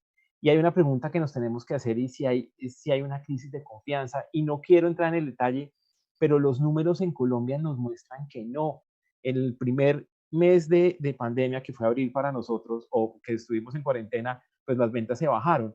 En mayo seguimos en cuarentena, pero vimos que las ventas se están recuperando, ¿sí? Entonces parece que no hay un tema estructural de confianza en el comprador. Obviamente yo creo que eso depende de los países, de la cultura, pero es algo que tenemos que evaluar porque hay mucha gente que está comparando estas crisis con la crisis de los créditos subprime hace 10 años, no es lo mismo, no hay un problema estructural en el sistema financiero, ¿sí? Hay una situación, de hecho, natural, es algo que estamos expuestos todos los días, sino que cuando hacemos los modelos financieros se nos olvida que sencillamente somos seres humanos y hacemos parte de un ecosistema que tenemos que respetar. Pero digamos que hay un tema en términos de confianza, pues que cada uno tiene que evaluar en su país. Nuestra región se caracteriza por tener economías que son altamente dependientes de los productos primarios, no somos con economías tan avanzadas. Esta es la gráfica del precio internacional del petróleo, referencia a WTI. Vimos hace un mes precios negativos en los futuros del petróleo. No es que el petróleo pues haya estado negativo, sino que el precio de un derivado financiero que es un futuro estuvo negativo. Pero hay una cosa interesante y es que este es un ejemplo de lo que nadie se esperaba, ¿sí? Ahora, ¿cuáles son las implicaciones de esta cosa? Miremos esta siguiente gráfica. Esta es la tasa de cambio del peso colombiano con respecto al dólar americano. El 50% de las exportaciones colombianas son hidrocarburos, 30% petróleo, 20% carbón. Miren el impacto que tuvo esto. Y ya les voy a mostrar la correlación. Estoy haciendo unos modelos de Machine Learning tratando de buscar un poco la correlación entre estas dos cosas. El promedio venía en 3.500 pesos por dólar, o era con lo que estábamos haciendo nuestros modelos financieros, y en cuestión de un mes nos fuimos a 4.000, ¿sí? En cuestión de un mes. Y si a mí me pregunta alguien, oiga, ¿cómo vas a mitigar el riesgo financiero asociado a la tasa de cambio cuando Colombia es un país importador neto de acero que pesa el 3% de los presupuestos de construcción? ¿Qué va a hacer? No sé qué contestar. Yo no sé qué contestar porque esto es algo que no estaba previsto. Y si los imprevistos de un presupuesto son el 3% y los precios de construcción que estimamos que dependen en Colombia entre un 30 y un 35% de la tasa de cambio dólar-peso se afectan de esta forma, ese 3% no va a alcanzar. En nuestra compañía decidimos suspender un par de promociones, a pesar de que los clientes no se hayan retirado, porque el riesgo es demasiado alto. ¿Sí? Eso no significa que no lo vamos a sacar, sencillamente nos vamos a reubicar y vamos a esperar a que se calmen un poco las cosas, porque la conclusión para nosotros es que en un mercado de alta volatilidad, cualquier negocio que dependa de factores volátiles es peligroso y hay que tener cuidado. Entonces, un llamado un poco a la cordura. No tengo una posición negativa, escucho a mis compañeros, en Colombia creemos que vamos a salir adelante, que lo logramos, pero es un poco, hay que estar conscientes de que es una situación inesperada. Esto es un poco el trabajo que he estado haciendo con el análisis de datos.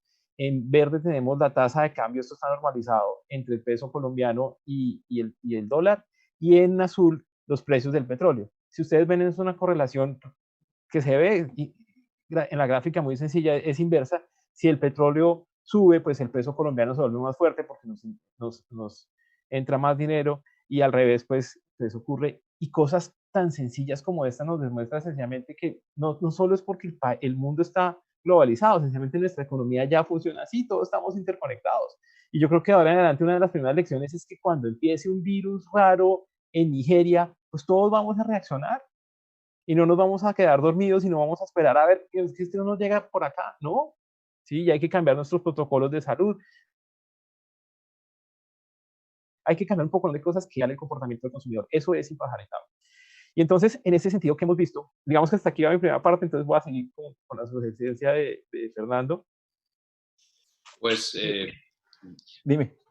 Camilo, enhorabuena por la presentación. La verdad es que ya te conocemos, ya sabíamos la calidad de tus análisis, y igual que los de tus tres compañeros. Bueno, es evidente que nos vamos a pasar de la hora, pero al menos los que estamos aquí hemos tomado la decisión de que no hay hora. Quiero decir que es un placer absoluto escucharos. Dentro de eso sí que os pido pues una contención, en la medida de lo que puedas, para que podamos hablar todavía el resto. Pero insisto, aunque nos pasemos de hora, estamos encantados de escucharos. Vale, Así que, Fernando. pues, tú mismo sigue. Voy a terminar 10 minutos entonces. Sí, hombre, claro, por supuesto, lo que necesites. Escucho. Ok, entonces, ¿qué hemos percibido ya entrando un poco en el mercado colombiano? Y esto es un trabajo que se ha hecho con la Asociación Colombia PropTech, que nuevamente pues los invito a unirse. Y hicimos como un modelo, este modelo lo tomamos con el modelo de referencia que hizo la PricewaterhouseCoopers hace 2 años para el mapa de emprendimientos PropTech en Europa, y lo latinizamos un poco con las etapas que vemos que tiene que surtir un proceso el mercado, perdón, un proyecto inmobiliario, lo primero pues obviamente es levantar el capital, hacer unos análisis de datos, entonces aquí es esta agrupación, después viene todo el tema de mercadeo y ventas, diseño y construcción, y después gestión y operación de los activos que tenemos y un poco las ciudades del futuro, qué va a pasar después. Si ustedes ven este mapa PropTech, pues no se compara con los mapas que vemos en Europa, donde es muy fuerte en Europa todo el tema de gestión y operación y ciudades del futuro, porque son pues países con una cultura más antigua por razones históricas. En Latinoamérica encontramos casi siempre este tipo de triángulo, muy fuertes en las primeras etapas de promoción de un proyecto y nos faltan en las partes de gestión y operación. ¿Sí? Es interesante pues unirnos con otros países para complementar esto. Pero lo que sí hemos visto es una necesidad marcada en estas dos primeras columnas en nuestros países. Por ejemplo, en el tema de finanzas, desconozco los sectores financieros latinoamericanos para que ahorita nos compartan los otros panelistas, pero en Colombia la bancarización, por ejemplo, es muy baja, ¿sí? No todo el mundo tiene cuenta bancaria, mucho menos portales de Internet para atender sus necesidades, y con esta crisis pues se ha demostrado que es una imperiosa necesidad que todos se digitalicen. Y en el tema inmobiliario, en particular en Colombia, tenemos bastantes empresas que trabajan en el tema, pero nos hace falta cosas como fondos de capital que llegan a invertir, hacer mucha microfinanciación, préstamos de persona a persona, oportunidades que se pueden dar en este momento de la pandemia. En el tema de mercadeo, como les dije, hay oportunidades muy grandes. En Colombia somos bastante fuertes en ese sentido. Hay bastantes emprendimientos PropTech que están apoyando este sector, pero hay mucho por construir y sobre todo se puede exportar, y esto nos enseñó que ahora los constructores van a tener que empezar a utilizar estas herramientas de tecnología, porque obviamente en los modelos financieros no vamos a poner ahora 5% adicional de previsión de COVID del año 2025. Eso no lo vamos a hacer, ¿sí? Pero lo que sí vamos a hacer es aprender de lo que nos pasó y empezar a trabajar. Entonces, una situación bastante particular de algunos países de América Latina, esto lo retomé el año pasado y viendo hoy una charla anterior del Congreso, donde decía, no, que es que en España todavía no tenemos el modelo de preventas y cómo funcionamos. En América Latina, y esto arrancó en Colombia, pero ya está bastante implantado en México y en Perú, no sé si en Panamá ahorita Antonio nos comenta, hacemos los desarrollos inmobiliarios fundamentalmente con el modelo de preventas, y existe un actor que se llama fiducias que recoge los dineros antes de empezar a construir. Eso nos permite mitigar la mayoría de los riesgos, porque tenemos las ventas aseguradas antes de gastar el capital en la obra y no terminamos los edificios y los salimos a vender. Además, esto permite o da el contexto para implementar muchísimas tecnologías, que es básicamente lo que tiene que pasar. En todo este contexto de la cuarta revolución industrial, las tecnologías que están creciendo en el mundo y que están saliendo, hay una falta de conciencia que eso tiene que ir amarrado con una legislación y una organización de los sistemas financieros y las prácticas de negocios de los países para que funcione. Entonces, por ejemplo, en Colombia, que es donde nace este modelo, la fiducia recoge los dineros de los clientes de tal forma que el promotor no los toca hasta que no tiene los permisos, la licencia, la financiación del banco, las ventas necesarias, y eso genera confianza entre las personas. Porque finalmente los humanos metemos el dinero en los bancos, porque confiamos en los bancos. Sabemos que la plata, entre comillas, no se va a perder, aunque siempre hay un riesgo asociado, pues el riesgo es más bajo que inclusive tenerlo en la casa. Y eso es lo que ha pasado en Colombia, y eso genera un ecosistema para una serie de emprendimientos que con esta situación vemos que se están intensificando. Nuestros asociados en Colombia PropTech nos están llamando, nos están diciendo, oiga, mire, me están llamando para esto, para lo otro, y esa situación pues hay que capitalizarla y hay que aprovecharla. Creo que este modelo fiduciario es un modelo que va a tender a seguirse expandiendo en América Latina. Como les digo, sé que está en México, sé que está en Perú, no sé qué está pasando en los otros países, pero es un modelo que funciona muy bien. Si quieren ampliarlo más adelante, me comentan. Finalmente, proyecciones. Quería compartirles una cosa muy rápido. Esta presentación no es mía, esto es de una empresa que se llama Galería Inmobiliaria. Galería Inmobiliaria es la empresa que probablemente tiene mayor nivel de información en Colombia sobre proyectos inmobiliarios nuevos. Llevan muchos años trabajando, son muy buenos, son la referencia para nosotros allá. Ellos miden todos los meses cuántas ventas se hacen en el país de inmuebles nuevos. Como les digo, en Colombia vendemos sobre planos, y lo más interesante o lo más difícil es que ellos hacen unas encuestas físicas a todas las salas de ventas de todo el país. y consolidan la información. Y estos son los datos para el mes de mayo. En abril, que fue cuando empezamos la pandemia, vimos una caída total en el número de ventas del 80% a nivel nacional, que era apenas de esperarse. Los negocios que se cerraron eran los negocios que se venían trabajando, y lo que esperábamos para mayo es que siguieran cayendo las ventas, pero en Colombia las ventas se empezaron a recuperar. Y aquí hay una cosa muy interesante que los invito a todos a reflexionar, y es que en Colombia aún hoy estamos en cuarentena. Mayo también fue un mes en que estuvimos cerrados, pero las ventas de unidades crecieron en un 30% frente a abril. Digamos que las ventas mensuales típicamente en Colombia tienen un par de picos o un par de valles hacia las vacaciones, que son en diciembre y en junio, y el resto de los meses más o menos parejo. No nos esperábamos que se empezara a recuperar. No hemos abierto la economía, pero yo siento, y es mi forma de pensar, pero puedo estar equivocado obviamente, que no hay un problema de confianza. De hecho, yo pues no viví ninguna de las guerras y digamos que soy relativamente joven, pero siento que en cierta forma este tema de la pandemia ha despertado unos ciertos nacionalismos, unas ciertas agrupaciones en torno a los gobiernos y a las respuestas. Claro, ninguna solución es ideal, pero si algo tenemos todos que tener claro es que para salir de esto pues tenemos que estar juntos. Y creo que esto que les estoy mostrando en este momento en la pantalla pues es una confirmación de ese tema. Tenemos que esperar qué pasa, ¿sí? Pero tenemos que tener una visión positiva.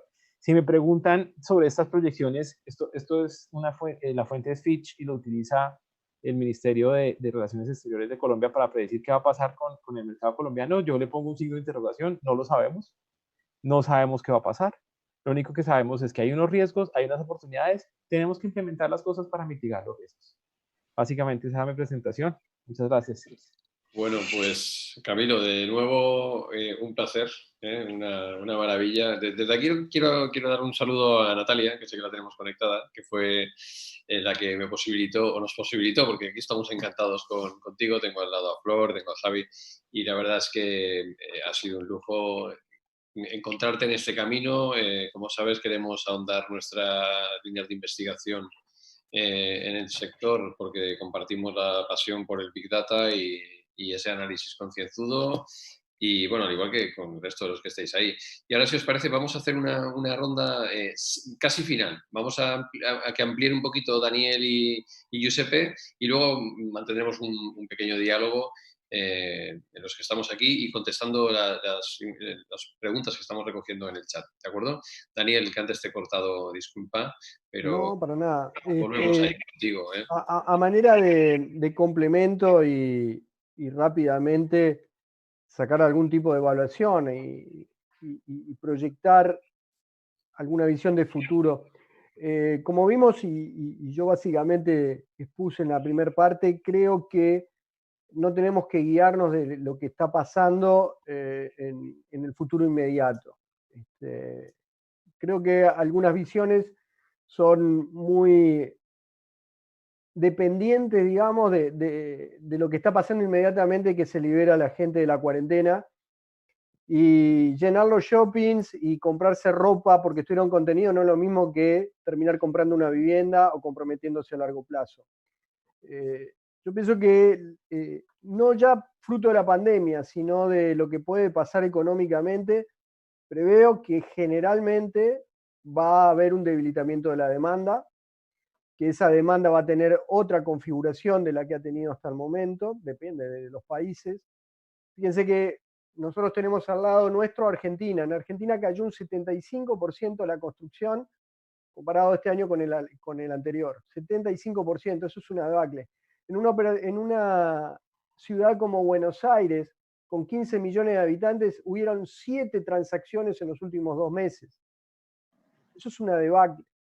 Está bien, estamos en un extremo, pero lo que tenemos que ver es cómo va a desenvolverse este negocio a largo plazo, con heridas que son globales y que nos van a afectar en mayor o menor circunstancia a cada uno. Yo preveo un debilitamiento de la demanda. Soy menos optimista de que haya cambios rápidos en las necesidades y en las expectativas de los clientes inmobiliarios, es decir, que rápidamente haya que cambiar las tipologías de los productos y que se vaya a otro tipo de necesidades. Creo que eso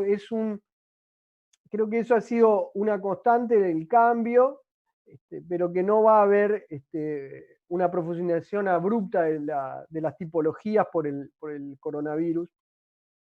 Hay otro efecto, un tercer efecto que creo que se puede estar dando y que hay que tener mucho cuidado, que es una disrupción en las cadenas de insumos de la industria de la construcción.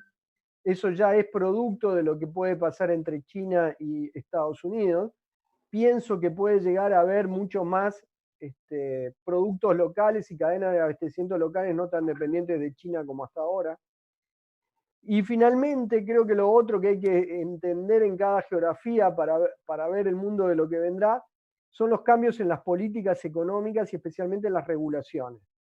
Creo que va a haber cambios en la política económica, por lo menos en la región que yo habito, favoreciendo la inversión extranjera, que va a estar muy dañada, producto de esta pandemia global. Creo que se va a volver mucho más a la inversión local que a tratar de conquistar nuevos mercados. Eso ha sido una tendencia en los últimos 15 años que creo que va a tener una marcha atrás. Entonces, con debilitamiento de la demanda, con cambios en las regulaciones, disrupción en las cadenas de insumos y cambios o no en las modalidades de construcción fruto de la demanda, es un entorno que cada uno tendrá que tomar las consideraciones para sacar conclusiones más o menos definitivas y no dejándose guiar de que por ahora se abrió la economía y hubo un repunte y no se me cayeron ventas. No importa que no se hayan caído ventas, porque el que estaba decidido a comprar no va a tirarse atrás, porque capaz los costos de tirarse atrás son mucho más grandes que los costos de seguir con esa decisión. Y lo mismo pasa con las urbanizaciones que ya están en construcción. No se detienen. Obvio que no se van a detener, porque el costo de pararlas y detenerlas es mucho mayor que continuarlas. Entonces, tenemos que tener una mirada un poquito más de largo plazo y perspectiva y con mucho cuidado. Gracias, es todo por ahora. Muchas gracias, Daniel. Y la verdad es que pues sí que compartimos esa visión, ¿no? O sea, que el optimismo del que hacemos gala tiene que ser una manera de ver las cosas, no caer en una ilusión, ¿no? Eso es evidente. Y es muy importante prever esa recuperación, esas gráficas que nos ha enseñado, ¿no? No sé si ayer alguien comentaba que era la curva Nike, que han puesto nombre a la curva de salida, ¿no? En el sentido que sería mucho más plana. Eso sí que es especular con qué va a suceder y depende de todas estas gráficas tan magistralmente explicadas, querido profesor, y ahí se nota esa vertiente académica que tienes, ¿no? Nos ha dejado un poco preocupada el impacto en Argentina, ¿no? Es brutal y sabemos la dependencia que Uruguay tiene del mercado del Coloso del Sur y del Coloso del Norte, que vamos, los datos también deben ser de un poco vértigo, ¿no? En el caso de Brasil. Y Giuseppe, yo contigo tenía una cuestión, porque sé que eres experto en ello, el tema de la rehabilitación, que además, como comentábamos ayer, es algo muy interesante porque el ciclo es más corto. Y esta mañana también, hace un rato lo hemos comentado. Es decir, desde que compramos un suelo o montamos una operación hasta que aquello empieza a generar empleo, estamos hablando en términos de empleo, pasa mucho más tiempo que con el tema de la rehabilitación. Tú eres un experto en una ciudad que hace 40 años era la vergüenza de Italia, ¿no? Y el año pasado fue la ciudad europea de la cultura, que es Matera, una ciudad espectacular. El que no la conozca ya tiene que estar yendo en cuanto nos permitan volar. Bueno, ahí ha habido un criterio de rehabilitación del lugar, de cambio de uso, de poner en valor, que yo creo que es muy importante ese reuso por la gasolina, que ayer utilicé el mismo término, que supone de creación de empleo directo, ¿no? Giuseppe, ¿cómo lo ves eso, Giuseppe? El micro. Giuseppe, el micro, que tienes que activarlo. Sí, te hablo directamente de lo que tú bien conoces. Lo puse nella pantalla y te lo quería mostrar. Y al final de toda esta cosa, yo hablaba de arquitectura sostenible y renovable, y además de la nueva que está hecha en todo el mundo y construida en todo el mundo. La pregunta que tú me haces, donde yo quería llegar al final, que atrás de esta ciudad verde nosotros tenemos esta que es mi ciudad, que es el casco antiguo de mi ciudad, que está construida en la orilla de un cañón, como se ve aquí, y parte cavada y parte construida. Y la eficiencia sostenible de esta ciudad es grandísima. Es grandísima. Y ahora es exclusiva. O sea que tenemos toda la ventaja para poder construir, reformar casa, restaurar casa en este casco antiguo, terminar, porque muchas son ya restauradas. Y, por ejemplo, ellos construyeron simplemente con método. Por ejemplo, excavaban la gruta de forma diagonal, porque de invierno los rayos del sol tenían que bajar hasta el final, y de verano los rayos del sol se quedaban en la puerta. Así que se ven pequeñas cisternas de agua que recogían el agua dal techo de las casas, porque estas construcciones verticales le permitía dal techo de canalizar esta agua en la cisterna. Y con teja de arcilla, y estas son canalizaciones verticales, y el agua cavada dentro del piso, bajaba en esta grande cisterna donde recogían agua. Hay cisternas más grandes. Esta, por ejemplo, es alta más de 18 metros. Y ni sé cuántos metros cúbicos de agua tiene. Y ahora que está completamente vacía, porque no hay más problema de agua, porque hay el acueducto, ahora está transformado en museo y tú la puedes recorrer por dentro. Inversiones como esta es una simple casa que reformamos en el casco antiguo, y es una casa que tiene toda todo lo que de sostenible posible e imaginable.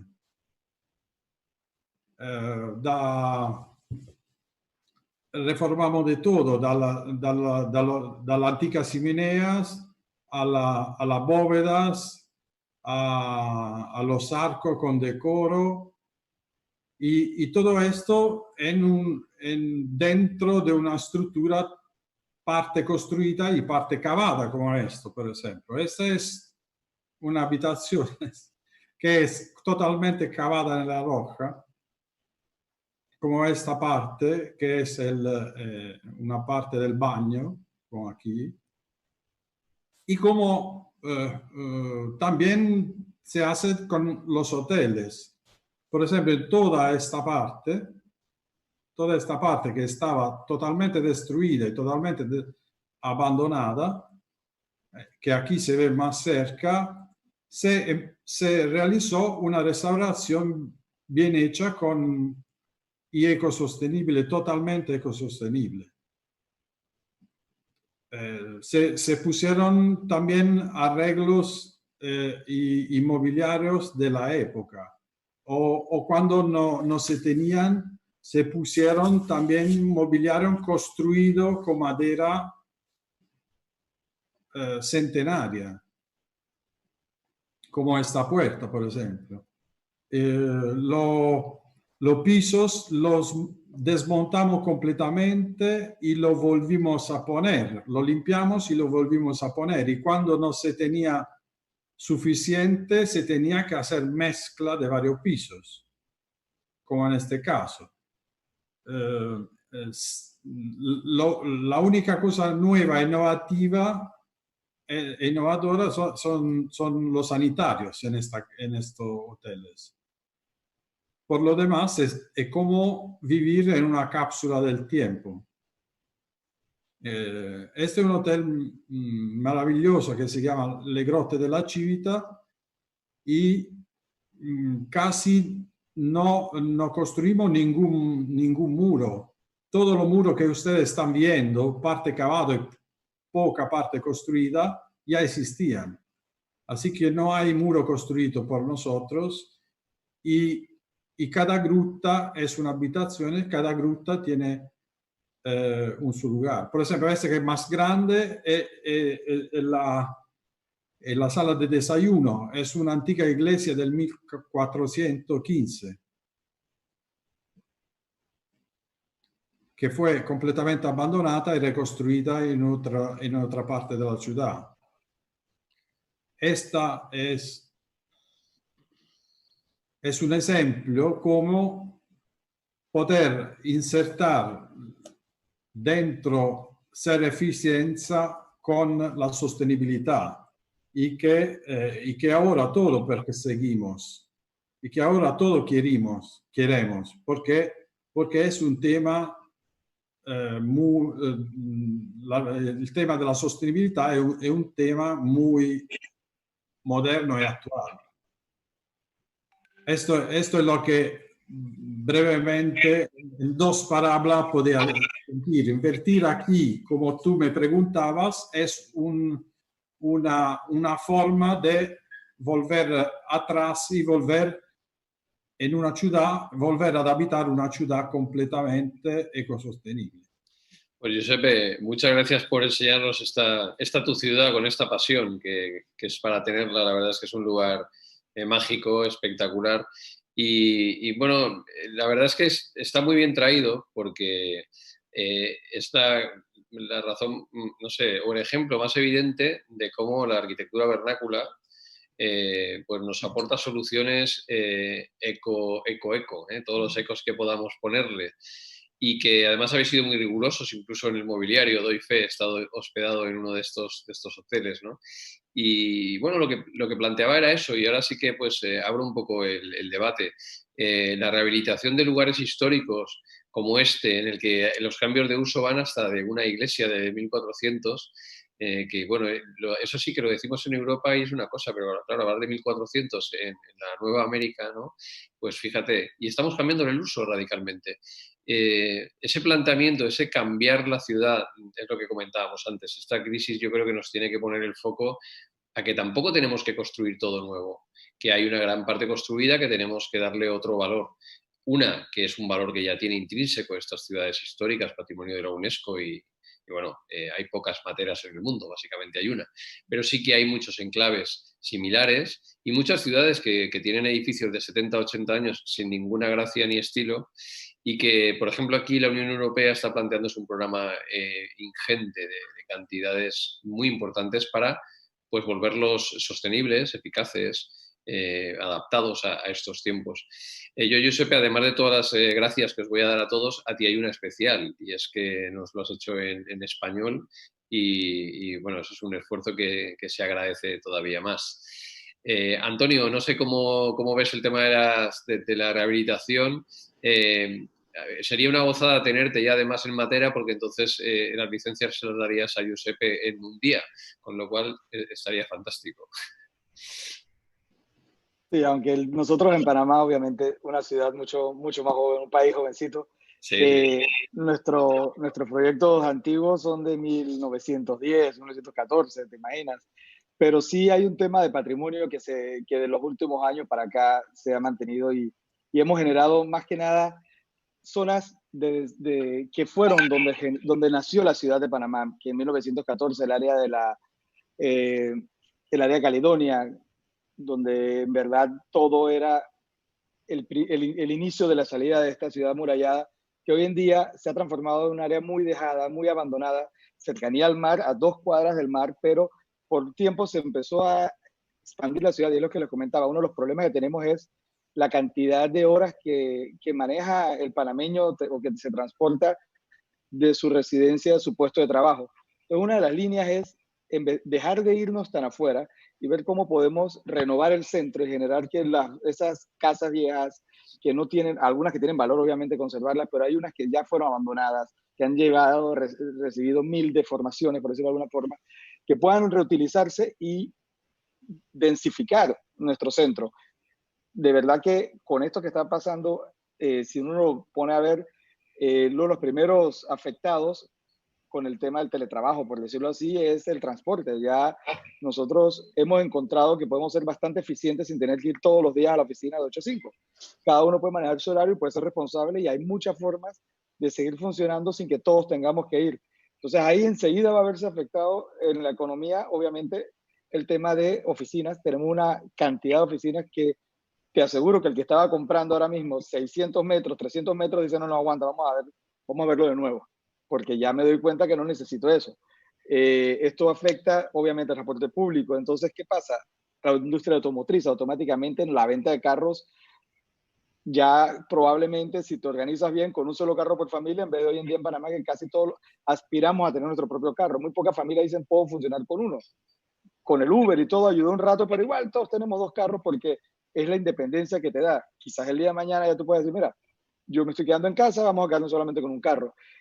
Eso, obviamente, es lo que nos ha afectado al mundo entero. El comercio en restaurantes y ese pequeño comerciante que le está pasando muy mal porque no está llenando sus negocios, no va a poder quizás cumplir. Y es que un negocio, una empresa, que tú le quitas el 10, 20% de sus clientes, es poco probable que sobreviva en estos momentos. Entonces, todos tenemos que hacer una reingeniería y ver cómo lo vamos a hacer.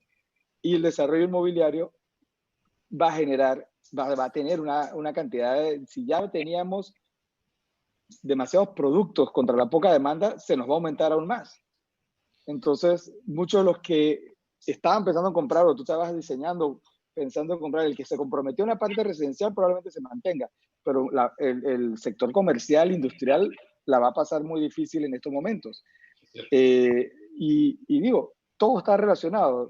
Yo hace poco, para dar un pantallazo breve, si me da un segundo, hablando con un amigo que trabaja en Copa, estamos hablando del tema de la aerolínea. En Panamá, Copa es la empresa, probablemente, después del Canal de Panamá, la empresa privada más grande y más internacional que tenemos. Entonces, Colombia, aquí aprovechando que está Camilo, cerró la entrada hasta el 1 de septiembre. Y ese era donde más rutas encontrábamos. Para nosotros, la esperanza de Copa era poder ir a Colombia rápido, porque hay muchos colombianos acá y hay mucha transacción, y Colombia cerró hasta el 1 de septiembre, cuando Copa y el espacio aéreo panameño abre el 21 de junio. Entonces tenemos, tomando en cuenta, por ejemplo, Uruguay todavía entiendo que no ha definido cuándo abre, ni Argentina tampoco, y ese es un cliente que viajaba a Estados Unidos con nosotros, y Estados Unidos tampoco nos tiene abierto. Entonces Brasil dice, sí, mi gente puede viajar, pero ¿a dónde lo llevamos? Pues no tenemos a dónde llevarlo. Entonces, eventualmente, todos tenemos que trabajar en conjunto, porque donde cierres algo acá va a afectarnos a los demás. Por eso es que es muy difícil predecir para dónde vamos. Yo creo que nos queda prepararnos, el aprendizaje de que tenemos que ser mucho más eficientes. De aquí van a salir lecciones buenas, pero yo soy optimista. Yo pienso que vamos a renovar, a retomar un poquito de poco a poco, pero vamos a volver a una mejor realidad. Esta reunión, por ejemplo, probablemente todos estuviéramos ahora mismo en Valencia, que fue una dicha haber estado allá y obviamente disfrutar en Valencia, pero esto es lo que nos viene ahora. Muchas reuniones de este tipo, mientras nos adelantamos, y digo, el comercio en Valencia, el turismo en Valencia, las aerolíneas, a todos se afectó porque nos quedamos todos en nuestras casas. Entonces, es un ajuste que nos va a tocar. Yo pienso, como te digo, el sector inmobiliario de nosotros ya venía con ese ajuste porque ya teníamos demasiado producto. Les digo, cuando en una zona como San Francisco, que eran los apartamentos de lujo, tenemos ahora apartamentos de 45 metros, es un contraste violento, y los residentes que están ahí no lo acaban de entender, pero fue un ajuste de normas y las normas lo permitían. Simplemente no lo hacían tan chiquitos, porque ¿por qué lo iba a hacer chiquito si me salía perfecto? Tenía clientes que querían grandes. Hoy en día no, hoy en día los metros cuadrados nosotros importamos acero, petróleo, clinker, todo viene de afuera. Así que nuestros costos son durísimos de manejar. Así que los precios, va a ser poco probable que el metro cuadrado de la construcción baje.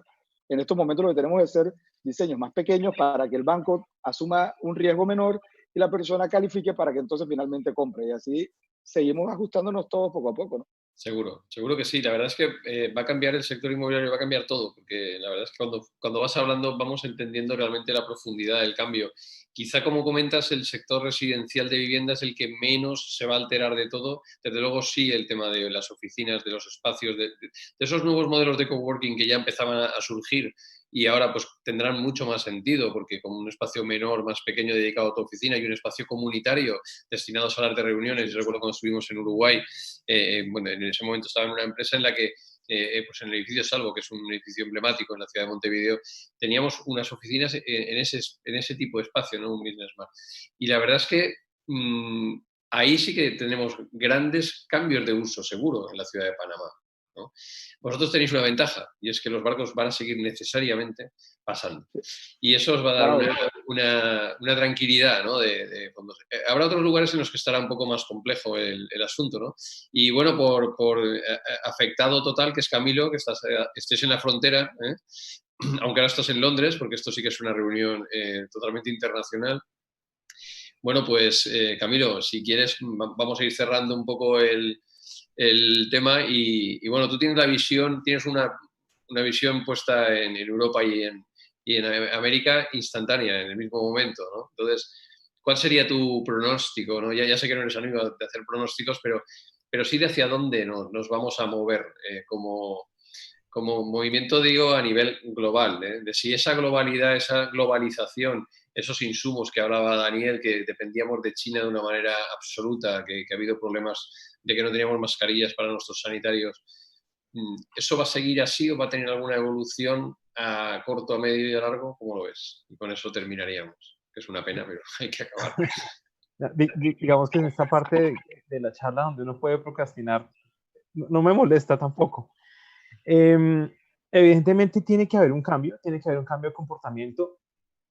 Con el tema de renovación que nos mostraba el profesor Giuseppe y todo lo que hemos visto, yo en este momento o sea, ya es personal y estamos procrastinando, yo no desarrollaría oficinas. Eso es algo que todo el mundo está pensando.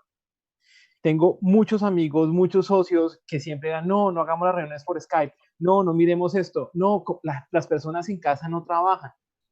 Hemos demostrado que la humanidad se adapta a todo.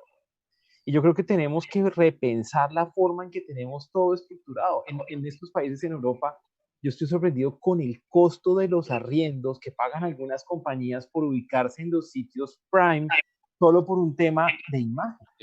No es nada más. Llega uno y está entonces en la City, en el centro de Londres, arriendos de espacios de, no sé, 200 metros cuadrados por 20.000, 30.000 libras al mes. Eso no tiene sentido. Después de esto que estamos viviendo, eso no tiene sentido, ¿sí?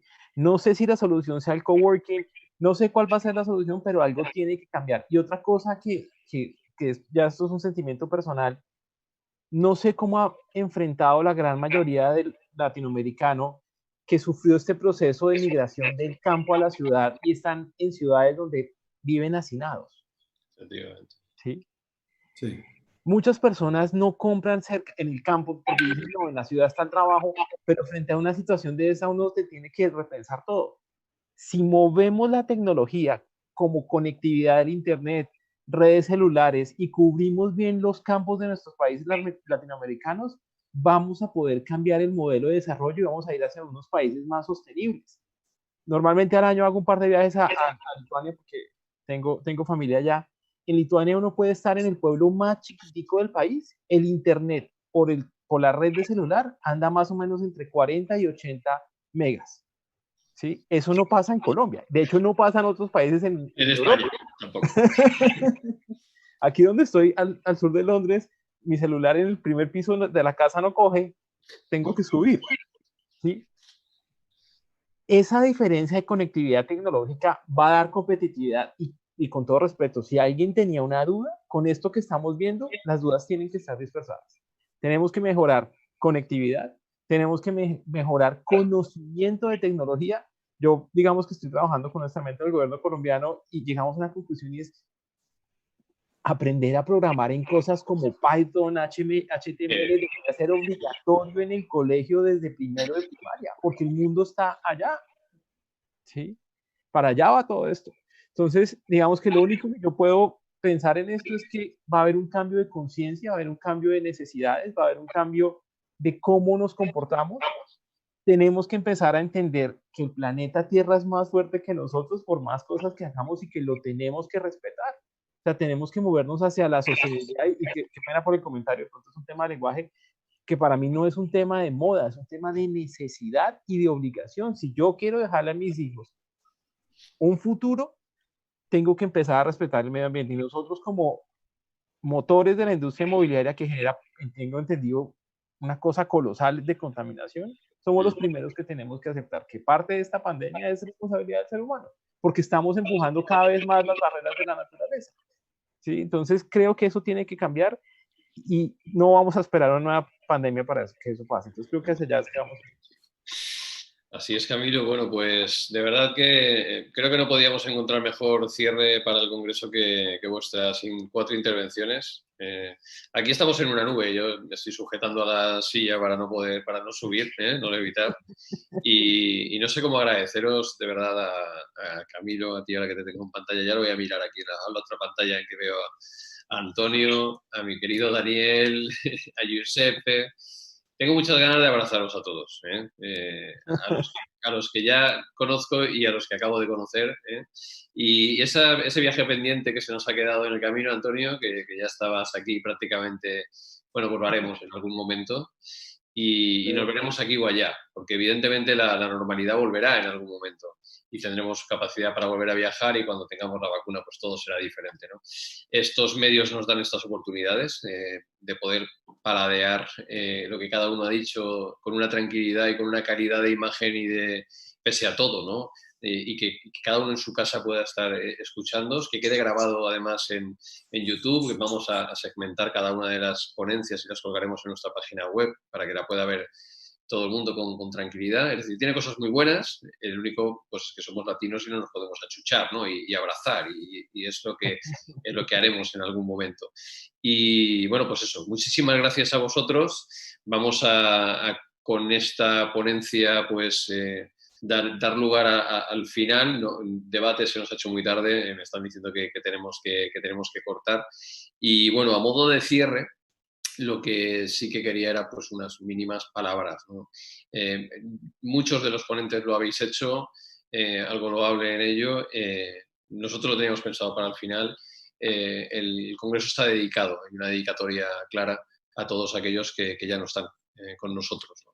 Ha sido una voluntad de hacerlo pese a todo, pues como homenaje, ¿no? Cada uno tiene que hacer lo que puede y nosotros hemos intentado llevar a cabo este reto tecnológico con esta multiplataforma. Lo hemos conseguido, lo habéis conseguido, todos los que habéis participado, y es un homenaje a ellos, ¿no? A nuestros mayores. Espero no emocionarme porque conocemos, desgraciadamente, a todos nos ha tocado muy cerca, ¿no? Entonces, bueno, pues un homenaje a todos nuestros mayores. Especialmente a nuestros ancianos, eso requeriría otro congreso y otro debate de qué hemos hecho con nuestra tercera edad, con nuestros ancianos, por qué los hemos aparcado en un lugar y nos hemos olvidado de ellos. Y bueno, vaya por ellos este homenaje de haber hecho este esfuerzo, vaya por ellos y por los héroes que también nos han estado cuidando, que nos han estado manteniendo vivos a todos los que estábamos en esta cuarentena. Luego un agradecimiento, el agradecimiento es múltiple. En primer lugar a todos los que estáis detrás de la cámara, ¿no? A estos, pues estaremos en el torno de las 1000 visualizaciones entre los 2 días, estamos plenamente satisfechos, muy agradecidos. Sin vosotros no tendría sentido estar hablándole aquí a un puntito en el ordenador, que es la cámara, ningún sentido. Sentido lo aporta pues, los congresistas que nos habéis estado dando vuestro reporte. No os podéis imaginar, los 4 que tengo ahora en pantalla, la cantidad de gracias que hay a lo que habéis hecho. Gracias, Antonio, extraordinario trabajo, magnífico. Camilo, Giuseppe, quiero ir allí a ver aquello. Todos son maravillas, ¿no? O sea, Daniel, ese análisis de nuestra querida Argentina, todo está todo ahí, ¿no? Entonces, sois la razón de ser del Congreso. 1000 gracias por la respuesta. 1000 gracias a los proponentes, obviamente. Si no tendría sentido el Congreso si no hubiera oyentes, obviamente si no hay nada que contar. La calidad de vuestras intervenciones ha sido de un nivel espectacular y este cierre más todavía. Esta visión que nos habéis dado de medio mundo, abarcando con un criterio a la vez académico y empresarial e institucional, pues lo hemos tenido durante todos estos días, los ponentes, los panelistas. 1.000.000 de gracias a todos. Nuestra eterna gratitud a la Escuela Técnica Superior de Ingeniería de Edificación, que es nuestra casa y nos ha aportado todo el apoyo. Este año no hemos podido hacerlo físicamente, nos apetecía muchísimo, pero virtualmente estamos en la escuela. A la Universidad Politécnica de Valencia por el apoyo incondicional que siempre nos ha mostrado. Y luego, por último, un reconocimiento, y en este momento quiero que se manifieste un ente que se ha encargado de ir diciendo, se acaba el tiempo, 3 minutos, 5 minutos, y que solo lo estabais oyendo los ponentes. Por favor, Mateo, manifiéstate, di buenas tardes o algo. Finaliza. Bueno, no se manifiesta. Muchas gracias a Mateo, que desde Ibiza ha estado haciendo... Hola, buenas tardes. Buenas tardes, Mateo. 1000 gracias por ese trabajo que has estado haciendo, por ese estrés que ha supuesto el tener esa sala de espera, esa entrada en el directo, ese tacto para poder decir, acortar a alguien cuando está hablando, que siempre es bastante doloroso, y nos decía, pero sí es muy interesante, no lo quiero cortar, que cortes. Bueno, pues muchísimas gracias, Mateo, por esa retransmisión desde nuestra querida Ibiza. Te hemos echado de menos aquí en el plató, como le llamamos a esto. A Javier, muchísimas gracias. Javier Raez ha estado al tanto de mantenerme informado de lo que estaba pasando, de ver cómo íbamos de visualizaciones, de todo lo que es la logística de YouTube, que funcionara, de ir sintetizando todos los comentarios. Mil gracias por tu implicación, Javi. Y bueno, Florencia, ¿qué decir de Flor? Nuestra querida Flor, que ha estado en la sala de espera, lo habéis tenido todos antes, tranquilizando, diciendo cómo iba todo y pasándonos al directo. Muchas gracias, Flor. Muchas gracias por este trabajo magnífico que ha supuesto un auténtico reto, por lo que veis y por lo que no veis, desde las cortinillas que se han ido generando, a contactar con todos vosotros y tenerlo todo. En fin, que 1000 gracias por todo. Somos unos afortunados, primero por estar vivos y en segundo lugar por tener un equipo de gente que en general hemos sido capaces entre todos de crear esta 4ª edición de AIRE 2020 y confiadísimos en que AIRE en 2021, la 5ª edición, será presencial. Por tanto, muchísimas gracias a todos y hasta el año que viene. Chao, señores. Muchas gracias. Hasta luego. Hasta luego.